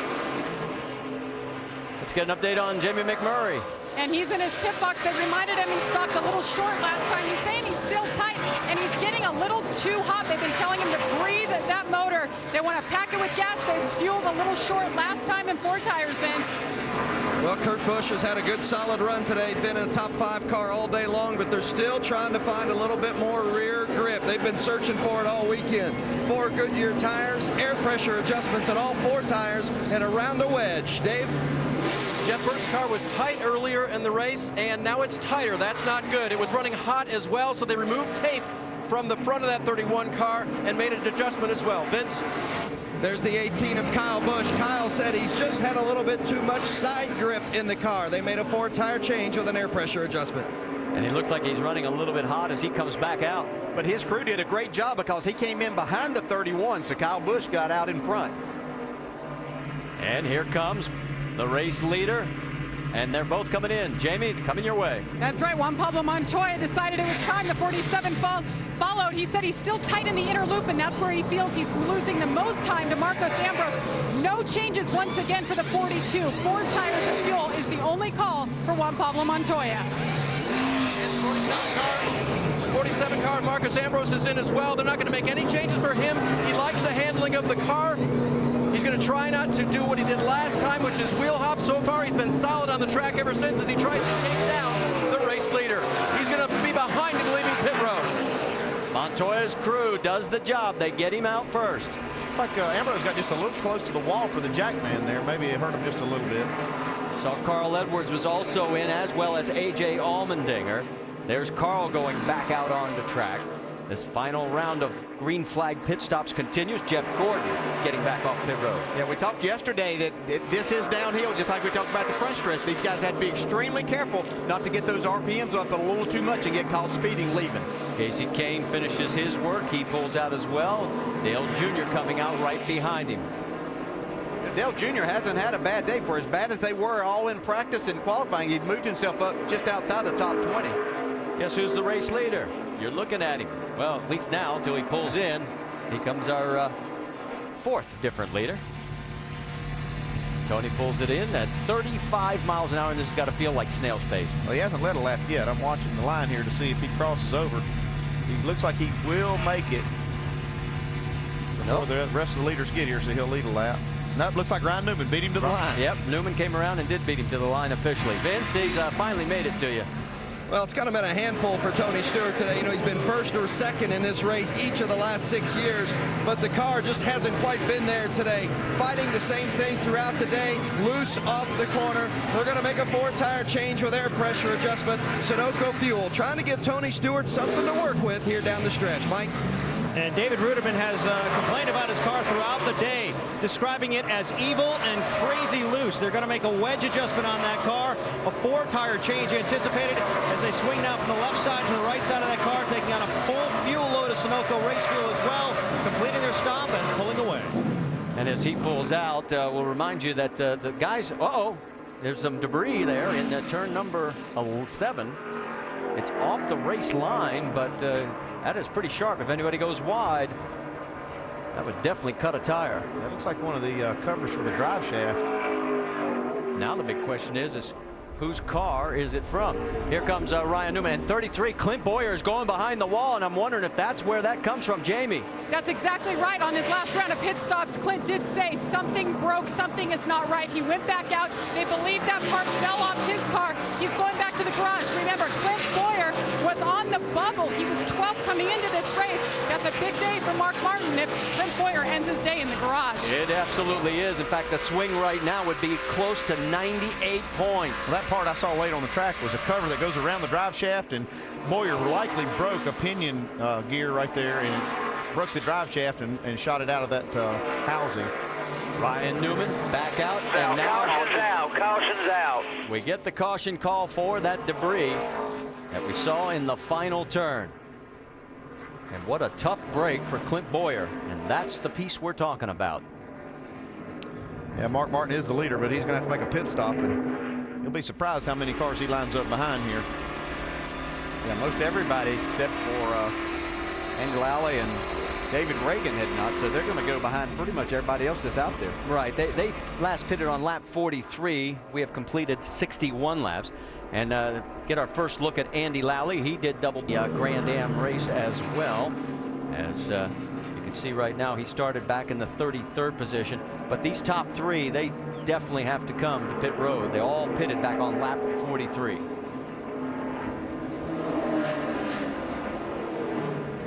So while we wait for everybody to bunch up behind the pace car and see how those three make their pit stops, let's make sure to go to Goodyear.com to check out Goodyear's Support Our Troops program. There you can send a thank you message from a NASCAR driver, and you can get a 2011 Ford Taurus and other great prizes. All right, we've got 12. Well, hit pit road, the lead box on the right-hand side frame road that was not spaced right, and the lead is bouncing back and forth. He had to come down pit road and fix it. And he has dug his way back up through the pack. He's going to be running top 15 when we go back for the restart. Juan Pablo Montoya took the lead at lap number 6 from his Ganassi Racing teammate, Jamie McMurray, and has paced most of the laps in this event, 47 of the 63 we've run so far. But the man who's dogged him is Marcus Ambrose. Marcus Ambrose has been really strong today, trying to be patient, staying right behind Montoya, trying to mirror his tracks. Montoya's been outstanding all day long. These two guys are the class of the field. Ambrose going by for the lead at lap number 41. Then on a restart from a caution flag, Ambrose with Montoya to his outside goes down into turn 1 and has trouble. Yeah, he sails it down into turn 1. We heard his motor, and it laid it up against the red engine to wheel hop. His car started wheel hopping. A lot of guys passed him. Let's listen.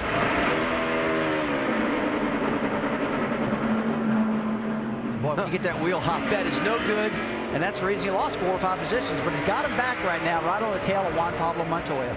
The leaders have made what should be their final pit stops of the race. Some of those just in front of the leaders just peeled off. So Montoya is back to the top spot. Now, a couple of developments where the championship are concerned. Mark Martin was the leader, just made his pit stop. Yes, it's going to drop him way back in the pack, but Clint Boyer has been behind the wall in the garage with repairs being made to his car. Martin getting the news that the guy he's fighting for the final spot in the top 12 has got some problems.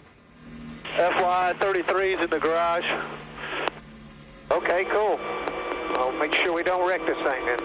Yeah, we still can do good, man. We'll get us a good finish and try to get some points here. If you're new to NASCAR, the top 12 drivers in the championship standings at the conclusion of the 26th race make NASCAR's version of the playoffs. 5 to go, including today. Beginning the day, Clint Boyer was the number 12 driver. Mark Martin was the number 13. Right now, they flip-flop as things run at the moment, but you can see it's awfully close. So we've got 27 laps to go. They're going to get the green flag when they come back around with 26 to go in the race. Montoya and Ambrose, no reason to believe they won't continue to slug it out right down to the final laps of this one. Please don't go away. And then when this one wraps up, it's back to oval track superspeedway racing next Sunday at the Michigan International Speedway, the big, fast 2-mile track. The Carfax 400, 1 p.m. Eastern next Sunday on ESPN. Our coverage begins at 12 noon Eastern with NASCAR Countdown. Rusty, you're a winner there in Michigan, DJ2. It's a fun track for the drivers. Fantastic racetrack, really wide. They're right there with all the manufacturers. They're all watching. You really want to shine and kind of show off when you get to go to Michigan for your team. All right, before we get the restart, Clint Boyer is back on the track, Jamie. Well, he was in a hurry, to say the least, to get out of the garage. All of a sudden, his gas man's carrying a big tank of gas. He's yelling at him, stop, we got to put fuel in it. We may be short. So that's the concern. Clint Boyer is long gone, Marty. Clint Boyer will restart 36th, 3 laps down, and because of Mark Martin having, of course, to come in and stop, he fell back to 25th, and that's why you saw that gap drop down to now just 4. But Mark Martin in that 12th and final spot for the chase. Let's reset it as we get ready to go back to the green. Marcus Ambrose up front, or I should say Juan Pablo Montoya with the inside line. Then Ambrose, Kurt Busch, Allmendinger, and McMurray, your top 5. Yeah, we saw Clint Boyer's car in the garage area. They were welding. Look what looked like the trailing arm bracket. Had a pretty low bracket right there, and it looked like it broke, and they came in and welded back. Montoya has clinched the most laps led, and the driver leading the most laps has won 6 of the last 8 races at the Glen. Does he prevent Marcus Ambrose from completing the sweep? No one's ever swept both Nationwide and Cup races here at the Glen. We'll find out. The most important thing right here is for Ambrose not to lose that second spot. Oh, and you saw Greg Biffle. He got sandwiched in between. It looked like Boris Said and another car on the outside. He has lost a ton of spots.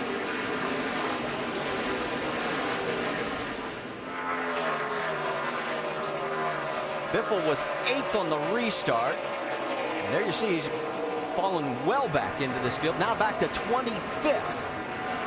Jeff Gordon trying to find his way around Denny Hamlin and the 77 of Sam Hornish. You're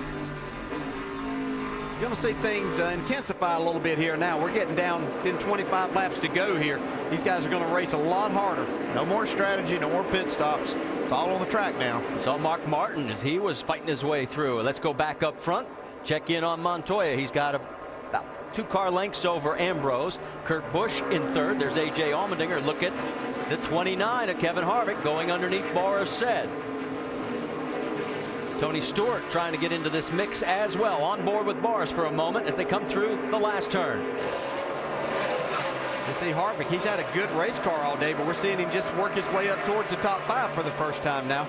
He's up to 7th, up to his usual tricks. A little bit further back, Jimmy Johnson. They're going to go side by side with Jeff Burton. And right in front of them, whoa, Boris. And I tell you what, I thought he might get a little bit turned on that. The narrow part of the track here. They're coming by you here. Hold the brake. Look out, guys. Oh, 14 man. stopped us. Boy, that's a dangerous spot.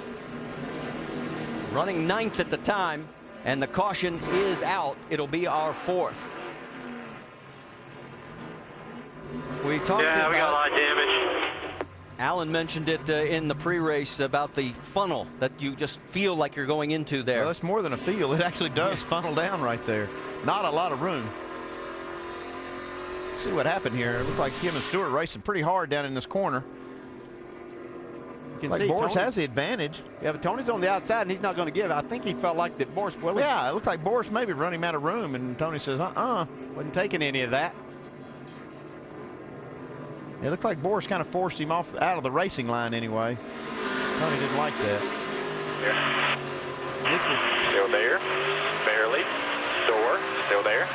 Yeah, generally when you're trying to pick up the lead, he's got to leave that outside guy. You can't get all the way over the strips there. 14 stopped us. No, you can.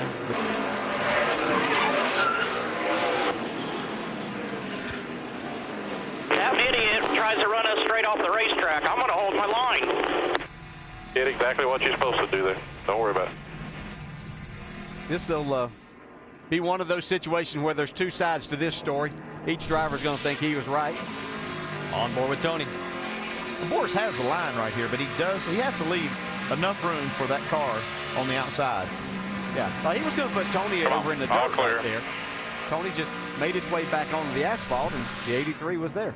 Okay, let's update you. I didn't get the lucky dog in from the previous caution. That was to Kevin Conway, and we have lap. This time, it's the 33 of Clint Boyer, but he's still going to be a couple of laps down. 4th caution here at Watkins Glen. And let's revisit the AT&T Fastest Pit Crew of the Year award. The fastest pit crew is determined by the winner of each race, the fastest pit time, and your vote. Be sure to text the car number to 2258 for your pit crew choice. Now, our track pit crew's busy here at Watkins Glen, trying to pull out the Armco down in turn number 2. And let's show you exactly how it all got bent.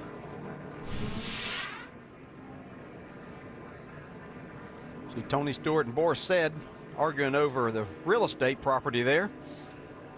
Well, watch this. Whoa. And that's the See who vibration. won that argument. And remember, Boris was involved early in the corner with Greg Biffle. And we can tell you Biffle is on pit road getting repairs as well. He's shown in 33rd position. Out of this race now, Robbie Gordon's off. Nemechek, Fellows, Jones, McDowell, and Speed are out. Let's talk the calendar. NASCAR Now tonight at 11 Eastern and tomorrow at 5 Eastern on ESPN2. And then our nationwide series, Carfax 250 coverage at Michigan, Saturday at 1 Eastern over here on ESPN. And then NASCAR Sprint Cup Series, Carfax 400 at Michigan, Sunday, 1 Eastern on ESPN with countdown starting at noon. The work continues back in the garage area, and Montoya continues to lead. NASCAR.com for all your latest NASCAR information. Let's quickly check in with Mike Massaro. And Boris Said has climbed from the wrecked 83 car. Obviously very disappointed. What happened? Well, I mean, we were having a really good run in the Red Bull car. I mean, team did a great job. Pit stops were great. I was biding my time, kind of just waiting for the end of the race. Well, there, me and Tony Stewart, I guess he was just doing his deal and I was doing my deal, and our deals collided. I mean, that corner bit me twice this week. It's just, I don't really know what he was thinking, but, that was just hard racing, double file restarts.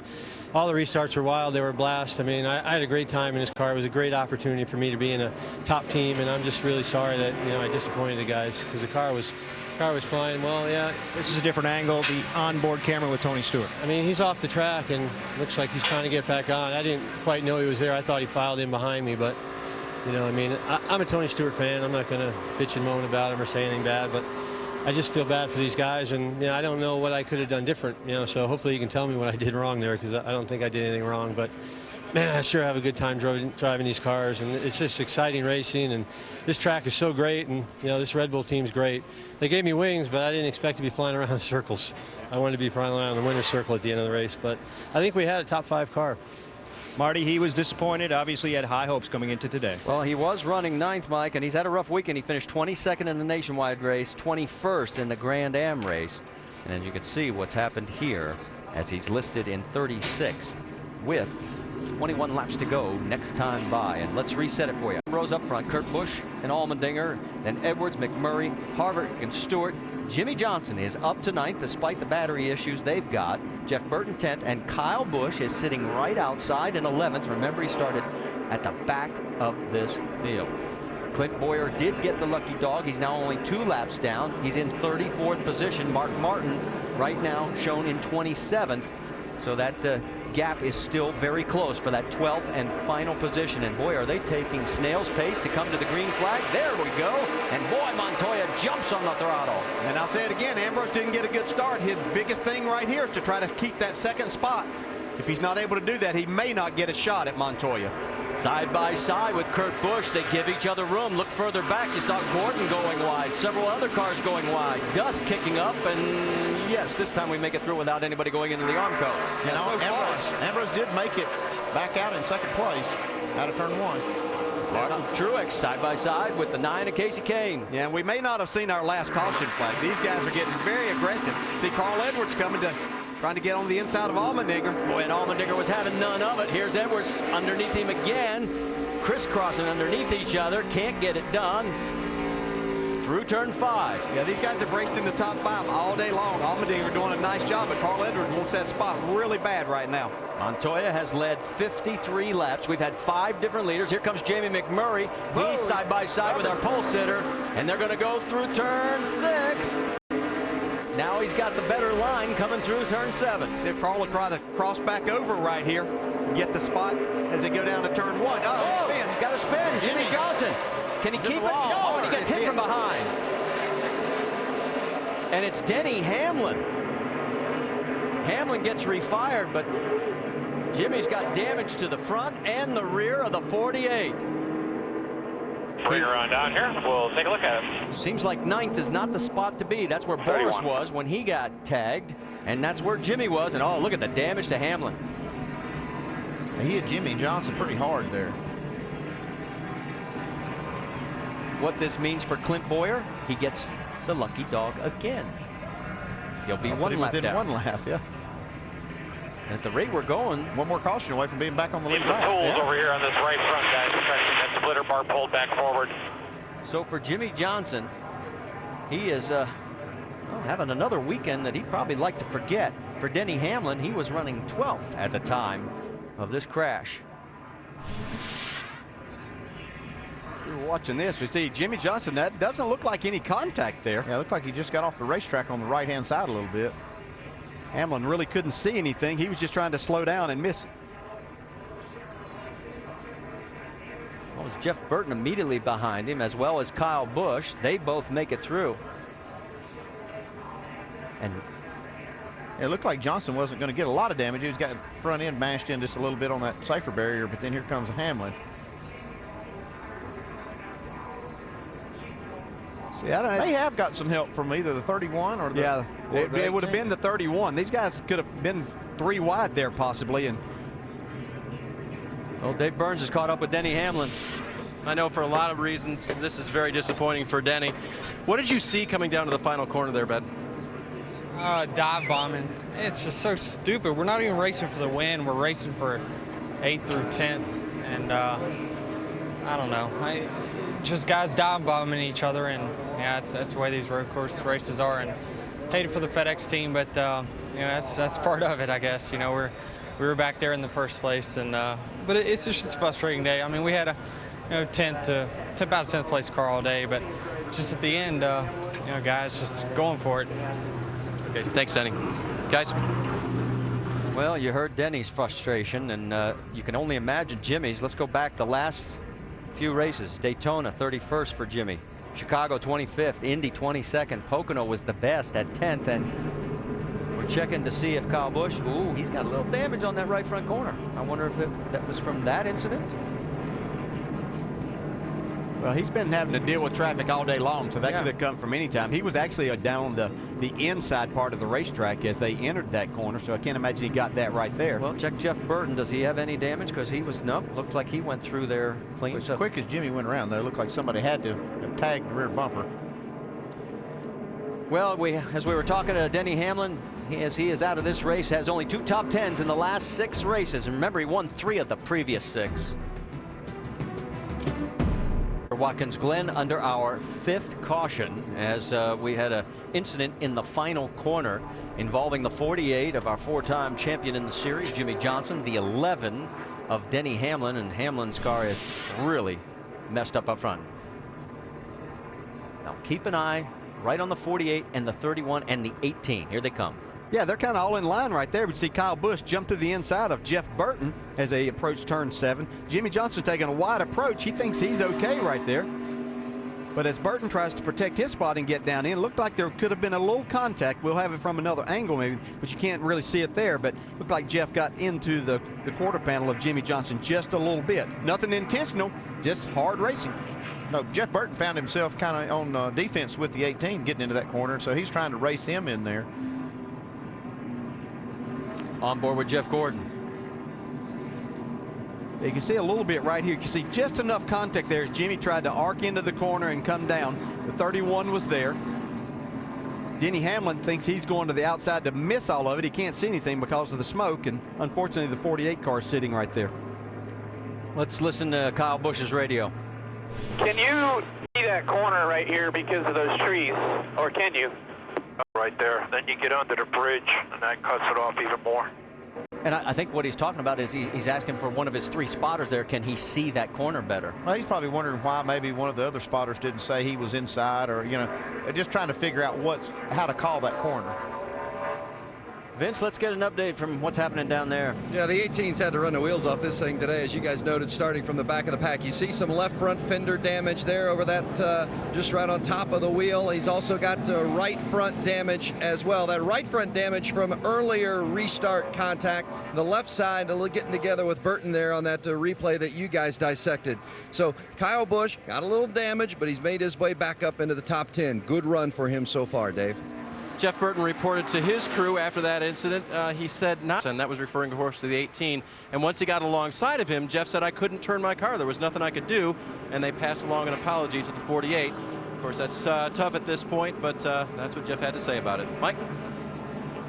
Dave, as you might imagine, a pretty beat-up race car for Jimmy Johnson, mostly on the right side. Heavy damage to the right rear quarter panel. They've broken out the bare bond and some extra pieces of sheet metal and repaired the cosmetic damage. They looked at the chassis parts as well and assessed the damage under there. They don't think they have anything too significant. What they're on pit road for once again is because of the front splitter. They've got a broken splitter brace. They're trying to repair that and trying to get the splitter back down on the racetrack, guys. And they're trying to stay on the lead lap. They are 32nd, the last car on the lead lap. Let's check in with our in-race reporter, DJ. Hey, Marcus, Dale Jarrett, you have a copy? Yeah, 10-4 down. All right, man, where the laps are kind of winding down here, we've seen a great battle between you and Montoya. Are these cautions kind of working against your plan, or do you still have plenty of time? Well, I had the plan worked out there till I actually hopped one of those restarts into turn one and lost track position. So I just got up for him. You know, the car's really coming in as these tyres build up temperature and pressure. But he's driving a great race up there. Montoya's doing an awesome job. I mean, he's really hard to pass, so it's going to be a big battle here between us if we can get this last reset down pretty clean. But excited for the end. We've had a great day here, and looking forward to getting a good finish. Hey, I'm sure you won't tell us, but do you have a plan in mind exactly where that pass may try to come? What's the best spot for you? Every plan I've come up with didn't work, so I'm just going to drive on instinct here the last 10-15 laps and see if I can force him into a mistake. All right, man, you drove a great race too. We'll be watching. Have fun. Careful, just wanted to be clean to the end. You know, I hope we can drink this one out and still both finish. Here on that, Marcus. All right, so the crash between Denny Hamlin and Jimmy Johnson, that's the reason we're under this caution. Remember, they won 10 of the first 17 races this season.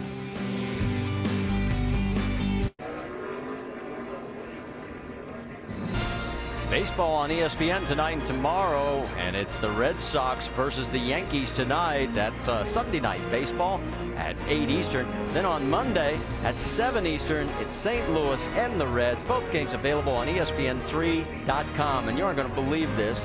Most of you probably know Alan Bestwick's a Red Sox fan. DJ is a Yankees fan. They're going to the game tonight after we're done here. They're sitting side by side. So if you see smoke, fireworks in the grandstands, it's because the two of them are sitting there we go. next to each other. Now we're talking. Yeah. All right, well, we're back here. Our director's a Yankees fan. That's why you're seeing that picture. Well, back here at the Heluva Good at the Glen, we are now going to be down to 16 laps next time by, and we are going to go green. Look at this. First 42 laps today, one caution. The last 31 laps, we've had a total of 4. And so what you guys were talking about, the new room has led to some aggressive go. All right, let's reset it for you.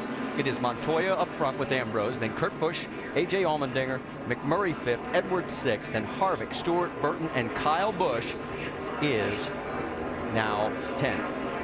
And 32 car, or the 48 car, is the 32nd and final car on the lead lap. Clint Boyer is 33rd now, 1 lap down. He's picked up 2 lucky dogs, 1 more. He'll be back on the lead lap and will have turned potential recovery. Green flag flies, and we're back underway here at the Glen.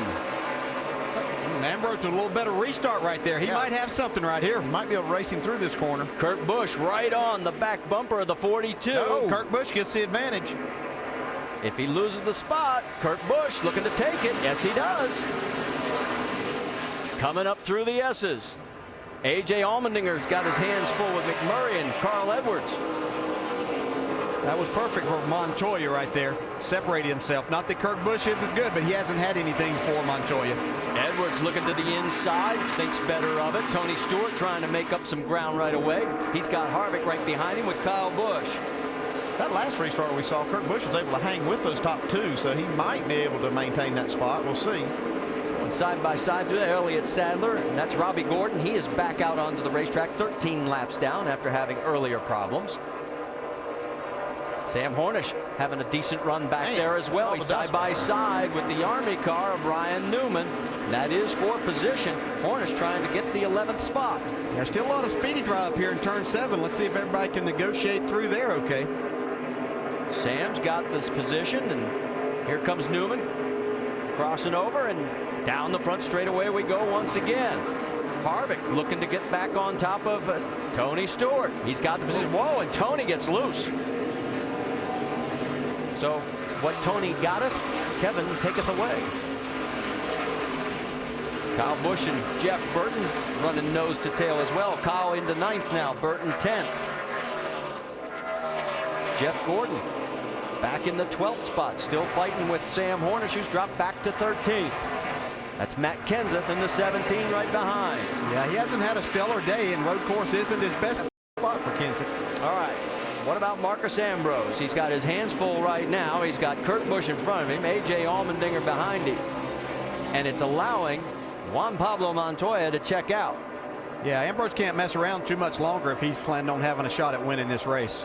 Well, there's still 15 laps to go, and that's, you know, I would hate for him to feel like he was desperate at this point. If I was a crew chief, I would say, you know, we need to go, but it's not desperate time yet. All right, Juan Pablo Montoya, it's been 113 starts since his win at Infineon back in 2007.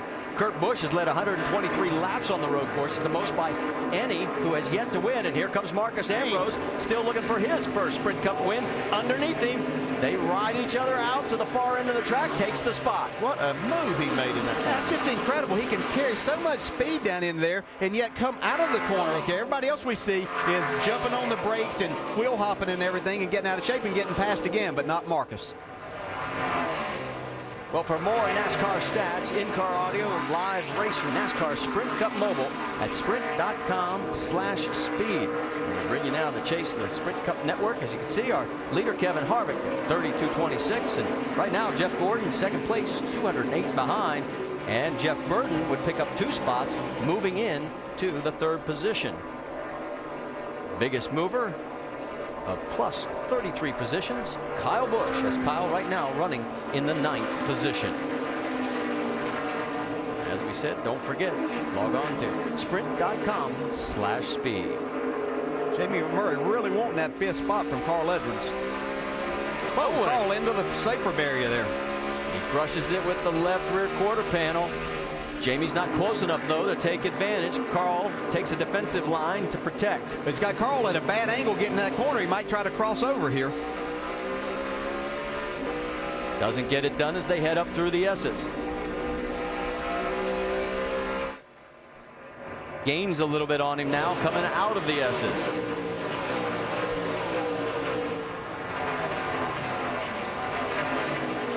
Next time by, we'll have 12 laps to go. The lead is now 1.7 seconds. Juan Pablo Montoya over Marcus Ambrose here at the Glen. Is presented by GoDaddy.com. Domains, websites, and everything in between. And in part by AT&T. Find out what's possible with the nation's fastest mobile broadband network. AT&T. Rethink possible. Looking down from high above here at Watkins Glen International. Next time by, we will have 10 laps remaining with Juan Pablo Montoya with a 2-second lead over Marcus Ambrose. And you guys have been watching the lap times closely. Yeah, Montoya has actually been able to beat Ambrose somewhere between 1/10 to 2/10 of a second per lap, even after Ambrose took over that 2nd spot. 2 years ago, Marcus Ambrose finished 3rd in this race. Last year, he finished 2nd. Had dreams in Nationwide and Sprint Cup, but right now, he's got to make up that much room to get it done, and Juan Pablo is in control. Jamie? You got to tip your hat to teamwork of these Ganassi teammates. Jamie McMurray, the day after he won the Brickyard 400, he went down to Road Atlanta and tested the setup that Juan Pablo is now using, and so is Jamie. Juan Pablo had a brand new baby girl that was only a week old, so Jamie did all the legwork. They brought that setup here, and he loves the car. And the funny thing is, these drivers have very different styles. They usually don't like the same setup on ovals, but here it is working. Marty? And of course, Earnhardt Ganassi, Chip Ganassi's team, won the Grand Am race last night. As they had a fine performance. Checking in on Jeff Gordon. He's in front of this pack that is coming down. He is in 11th spot, but right behind him is Ryan Newman and Sam Hornish. They've been banging on each other for the last couple of laps. Yeah, they've got quite a battle. And you see just behind them is Martin Truex Jr., who we saw spin earlier, made a nice comeback, though. Got himself back up in the 15th spot right now. Kenseth, Truex, Menard, and Smith. That's the positions on backs kicking up again. There's going to be a hole over there before this is over with. Sam goes wide. He's looking to run. Here comes the position anyway. He just didn't have the angle. Let's get more from Dave Burns. Well, it was funny because he's going to get passed now, and his spotter had just told him, wait for the mistake. Well, it looks like Sam made a little mistake there, and he's going to have to work back to get these positions. But as he gets passed on the inside by Martin Truex, one of the things that his crew chief, Travis Geisler, told me was that Sam's been very comfortable with the race car throughout practice, and that was half the game. He felt like he was in a comfort zone where he could really drive it.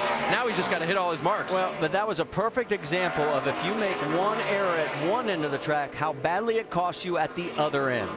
Yeah, he was trying to make a pass on Ryan Newman and actually took a bad angle and had to get out of the throttle in turn 7 and ended up losing a couple of spots. So Ryan Newman has a little bit of breathing space. The guy who's really got it there is Jeff Gordon, as he's opened up a bit of a margin over Newman. Remember, Gordon's in 11th, Newman on back, 12th, then Kenseth in 13th, and so on. Yeah, we don't normally talk about 11th place, especially on a road course, being very good for Jeff Gordon, but this team has struggled mightily Friday in practice. They changed all the setup and made it better in qualifying yesterday, but certainly have come back and made a pretty decent day. And speaking of making a day of it, Mark Martin, remember he was out front for a while, had to make that last pit stop. He's fought his way back to 21st right now. His worst news, though, was that Clint Boyer's crew did a magnificent job of welding up that race car and getting him back out. Boyer is 33rd right now, 1 lap down, and you can see that Martin would move in to the 12th position, but by not nearly as big a margin as it could have been. And one more caution flag. It looks like Clint Boyer will get another lap back and be back on the lead lap. He could make up some spot. He is the only car 1 lap down, so yes, he would get the lucky dog. So it could be a dogfight right to the end, and what a recovery that could be for Team 33. And you talk about building morale with 4 races to go after this to the chase. Right now, the morale in the 47 camp has got to start fading a bit. The laps are winding down. It'll be 7 this time by, and the lead is now 3.5 seconds. Yeah, Montoya's laying down some of the best laps of his race so far. He's staying in the low 72-second bracket, not making any mistakes. He's got some breathing room, so he's not feeling any pressure from Ambrose. Yeah, he's just hoping that all the rest of them behave for these next 8 laps where he doesn't have to contend with another restart. Actually, I'm not sure Ambrose wants another restart. That seems to be his weakness today.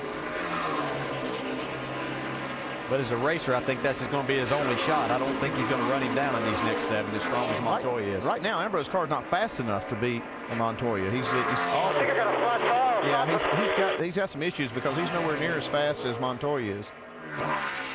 So could there be a problem for the 47? Marcus Ambrose, as he is fading now. It's 4.2 seconds. See a tire that looks soft through that exchange. Next time by, it will be 6 laps remaining.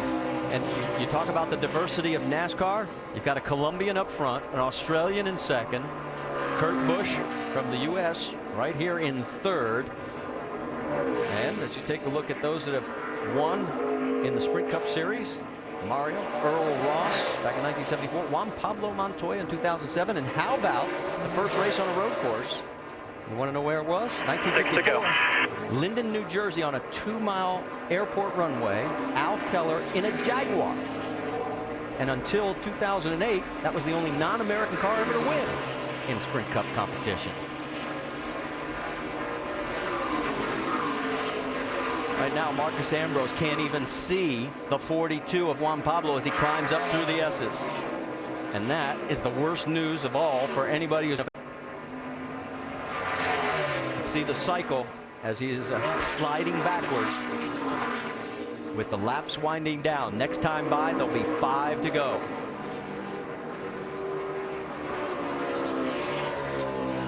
And we heard him talk about a tire, but we can't see anything yet. Looks like the 78's broken a track bar mount. Yeah, Regan Smith's got also got a right rear problem as well. And there could be debris out on the Oh, and we got more smoke. That's Robbie Gordon. Remember, he was behind the wall earlier. Robbie's running 13 laps down in 36th. Regan Smith is on the lead lap in 25th. Yeah, if that tire continues to come off and gets on the track, that will have to bring out a caution. And he can, for safety's sake, go through there. He's not improving his position, so there'll be no penalty there, but he's still got to make it around. He's got a good half a mile to go at least to get back to pit road. You can see that track bar mount's broke also. Probably what cut the tire down. Stays way to the outside. Another piece of rubber flying off in the back. There's some more. While that's going on, no yellow yet, so let's go back to the racing because Kevin Harvick putting pressure on Jamie McMurray, and Harvick trying to get up to 6th. Remember, Harvick yesterday finished 3rd in the Nationwide Series race, and exactly what he needed to do in this championship run. Get a good, solid finish. This team looked like they're getting themselves positioned and ready for the chase. They've been able to win races. They've been very consistent week in, week out on every type of racetrack that they're going to encounter when we get to the chase. Dave? And DJ, when I checked in with Gil Martin, the crew chief, this morning, I said, you know, would you rather go for 10 points in the win and gamble, or would you rather put her? We just want to keep doing what we've been doing, which has gotten them some wins and a lot of runs in the top 5 and the top 10. You know, road courses may not be where they expect to win necessarily, as it looks like he's finally going to get McMurray down into turn 1, but they just want to continue doing what they did, which has built them this big points lead and set them up to be the leader going into the chase. All right, while we watch all this, I'll update you quickly. Regan Smith did make it to pit road. So did Robbie Gordon. Gordon has pulled it behind the wall. How about Tony Stewart? He is right behind McMurray. He's running in 8th position. We thought that he would be a bigger factor in today's race. Remember, he's finished 1st or 2nd in the last 6 runs here at the Glen. So this streak is in jeopardy. Vince?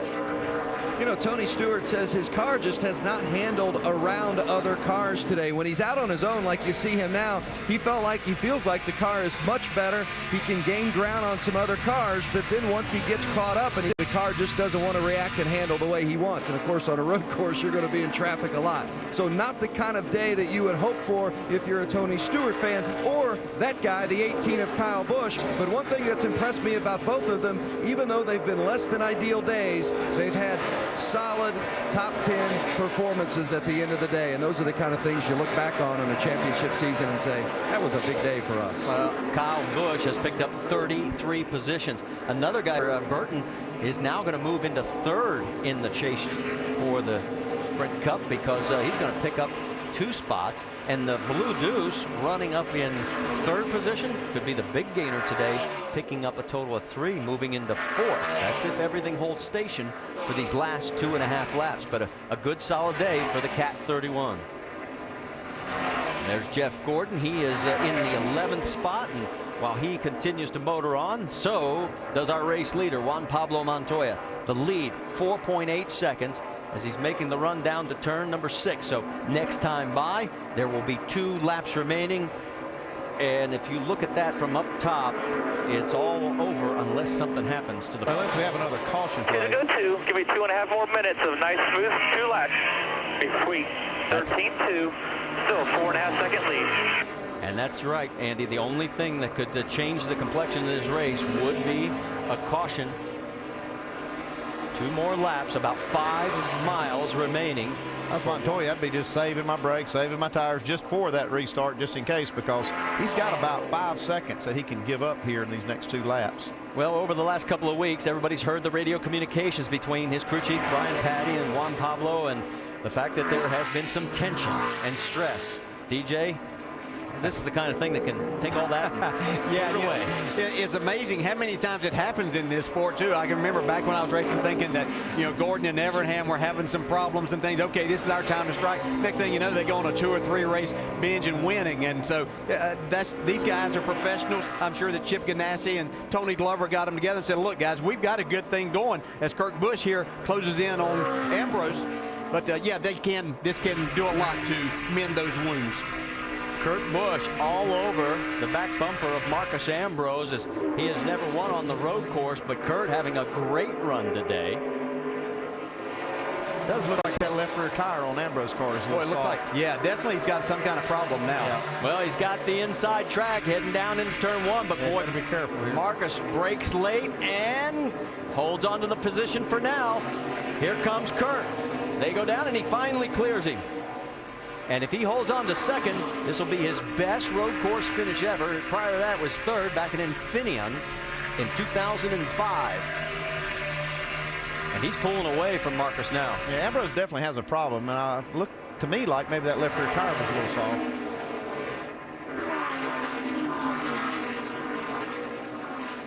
down through the bus stop.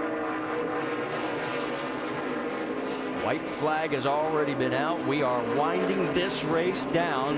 Does Marcus have anything to get back to second? Because nobody is challenging this man, Juan Pablo Montoya. His last win 113 starts ago at Infineon in June of 2007. Down through the final corner for the final time. Sorry about last week again. You did an awesome job.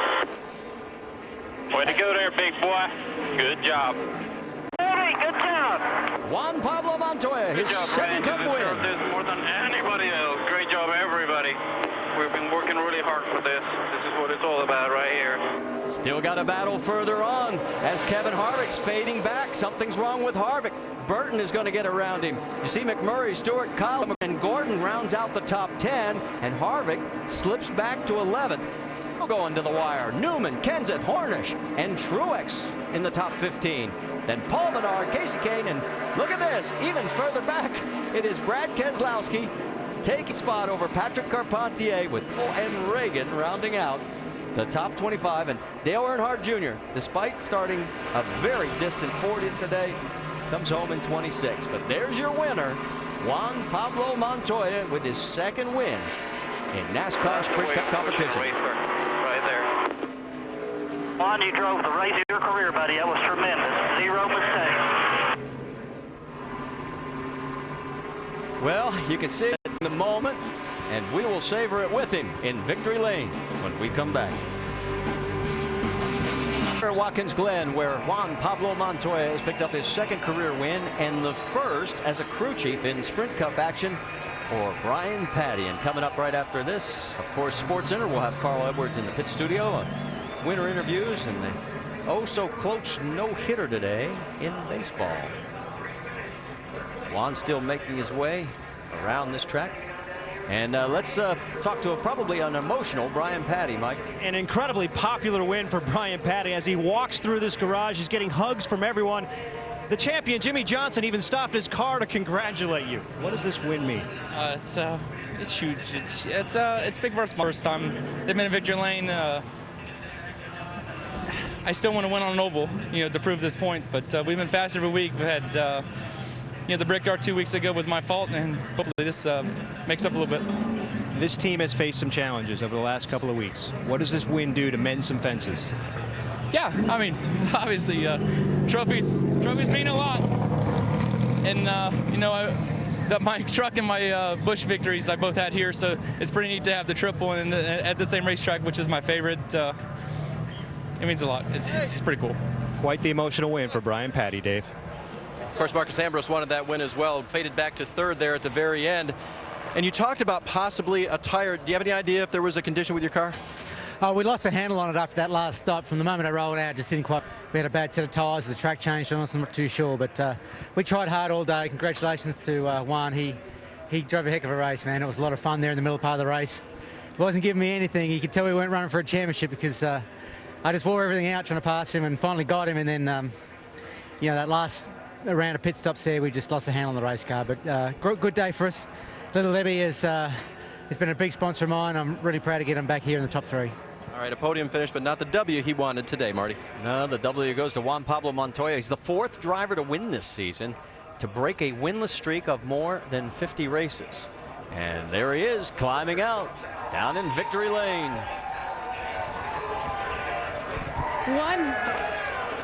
113 races since Juan Pablo Montoya's first ever win in the Sprint Cup Series. Juan, it's been a tough year for you and this team. It's been an emotional couple of weeks for you guys. Put in perspective what being back here in Victory Lane is like. It is great. We lost a lot of them and gave away a lot of them, and it gets frustrating and everybody gets fighting and everything. But this Target team does an amazing job. I want to thank Sprint for supporting this series, an amazing series. I love it, and it's about time to get another one. What is this like? Your crew chief, this is his first Sprint Cup win as a crew chief in the Cup Series. What does this do for your relationship, proving that you guys can win together? We have a great relationship. We really understand each other. It's difficult because we're very competitive, and we both want to win. And yesterday we had a really good talk with Chip and all the boys, and now this is awesome. Congratulations, Juan Pablo Montoya back in victory lane. Marty? So the celebration, twofold for Chip Ganassi as he won the Grand Am race yesterday. Let's talk to the man who finished in second place. Vince? Great bounce back weekend for Kurt Busch after the frustration at Pocono a week ago. But boy, you just kept digging today and digging. Maybe not the second best car, but you finished second. Where was the trouble spot for you to keep you from getting that extra spot? Well, we had a hard-fought battle today. I mean, Montoya raced smart, and Ambrose, they were there in the mix. And I think when I messed up was I let Ambrose get in behind me on the restart, that last restart. I wanted him to be on Montoya. Those two would battle it out and maybe take each other out, and that would have given us a great shot to win. But we were right there in the mix with our car, and Steve made great adjustments. I thought our car got better as the race went on, just still sliding with the rear end, just a little too loose, fighting it. But it was great to race with those world-class guys today, a guy from Colombia, a guy from Australia, you know, down under. It's neat to see the different worlds come together on a road course, see who can come out on top. And today we got second. Montoya was a strong car. When the chase comes, I think this guy's going to be one of them you got to beat, Kurt Busch. Mike? And Jimmy Johnson now debriefing a little bit with fellow driver Jeff Burton. And obviously this was not the weekend anybody was expecting out of you. I'm sure you weren't expecting it as well. How would you describe the weekend overall? Well, I think we overcame a lot throughout the weekend. I know the result doesn't show it, but we unloaded and had a lot of troubles, and I got the car turned around and finished or qualified 9th. From that and drove all the way through the field back to 9th again, and I had that contact in turn 11. Jeff was just here, and it sounds like maybe the 18 was racing with him, and they got in a situation coming into turn 11, and they were bouncing off of one another, and I was up ahead of them, and I was the next guy in line for the contact. So one of those racing deals. Hate that it happened, but what do you do? And you can tell that Jimmy Johnson, this team's still quite composed even after a somewhat unexpected day. Dave? Allmendinger brings the famous 43 home in 4th, and you were good all day. Yeah, I mean, the Insignia Best Buy Ford was strong all day. We didn't have anything for the 42. Maybe had something for the 47 and the 2 at the end, but just proud of everybody at Richard Petty Motorsports. Just a strong weekend altogether, and not a bad week to sign a multi-year deal and have a great finish. So hopefully build some momentum into the rest of the year, and we finish strong. All in all, a good week for AJ. All right, so the top 4 finishers. And by the way, to put to bed the Kevin Harvick story, when he lost those spots on the last lap, flat left rear tire on the 29 car is what dropped. Here are the upcoming races for the NASCAR Sprint Cup Series. If you'd like to join us, to be some great action. Michigan, Bristol, Atlanta, Labor Day weekend, and the Chase deciding race at Richmond. The number at the bottom of the screen or NASCAR.com/tickets is where you can look up the information to join us there. And a reminder that next weekend it is the Michigan International Speedway doubleheader going on there. Saturday it's the Nationwide Series Carfax 250, and the return of the Nationwide Series new car covered Saturday at 1 Eastern on ESPN. And next Sprint Cup Series Carfax 400 1 Eastern on ESPN. Coverage starts at noon with NASCAR Countdown. What a fight between Montoya and Ambrose. Ambrose just drove a great race today at Montoya. I think it was a fantastic day for those two. Tough day for Clint Bowyer, Jimmy Johnson, and really tightened up the chase for the championship between 12th and 13th position. You know, it sure doesn't surprise me. We've seen Montoya over the past couple of seasons have these dominant days. I mean, he was dominant today, led 74 laps and not get the finish. You knew it was going to happen sooner or later. I wouldn't be surprised if he doesn't get another win in the next couple of several over the remainder of the season. That's for sure. So as always now, extended post-race coverage coming up on SportsCenter, as well as the rest of the day's sports news. And Juan Pablo Montoya certainly a big factor in our post-race coverage as he finally breaks through after a race-long fight with Marcus Ambrose and gets the victory. SportsCenter is next, including more from the Glen.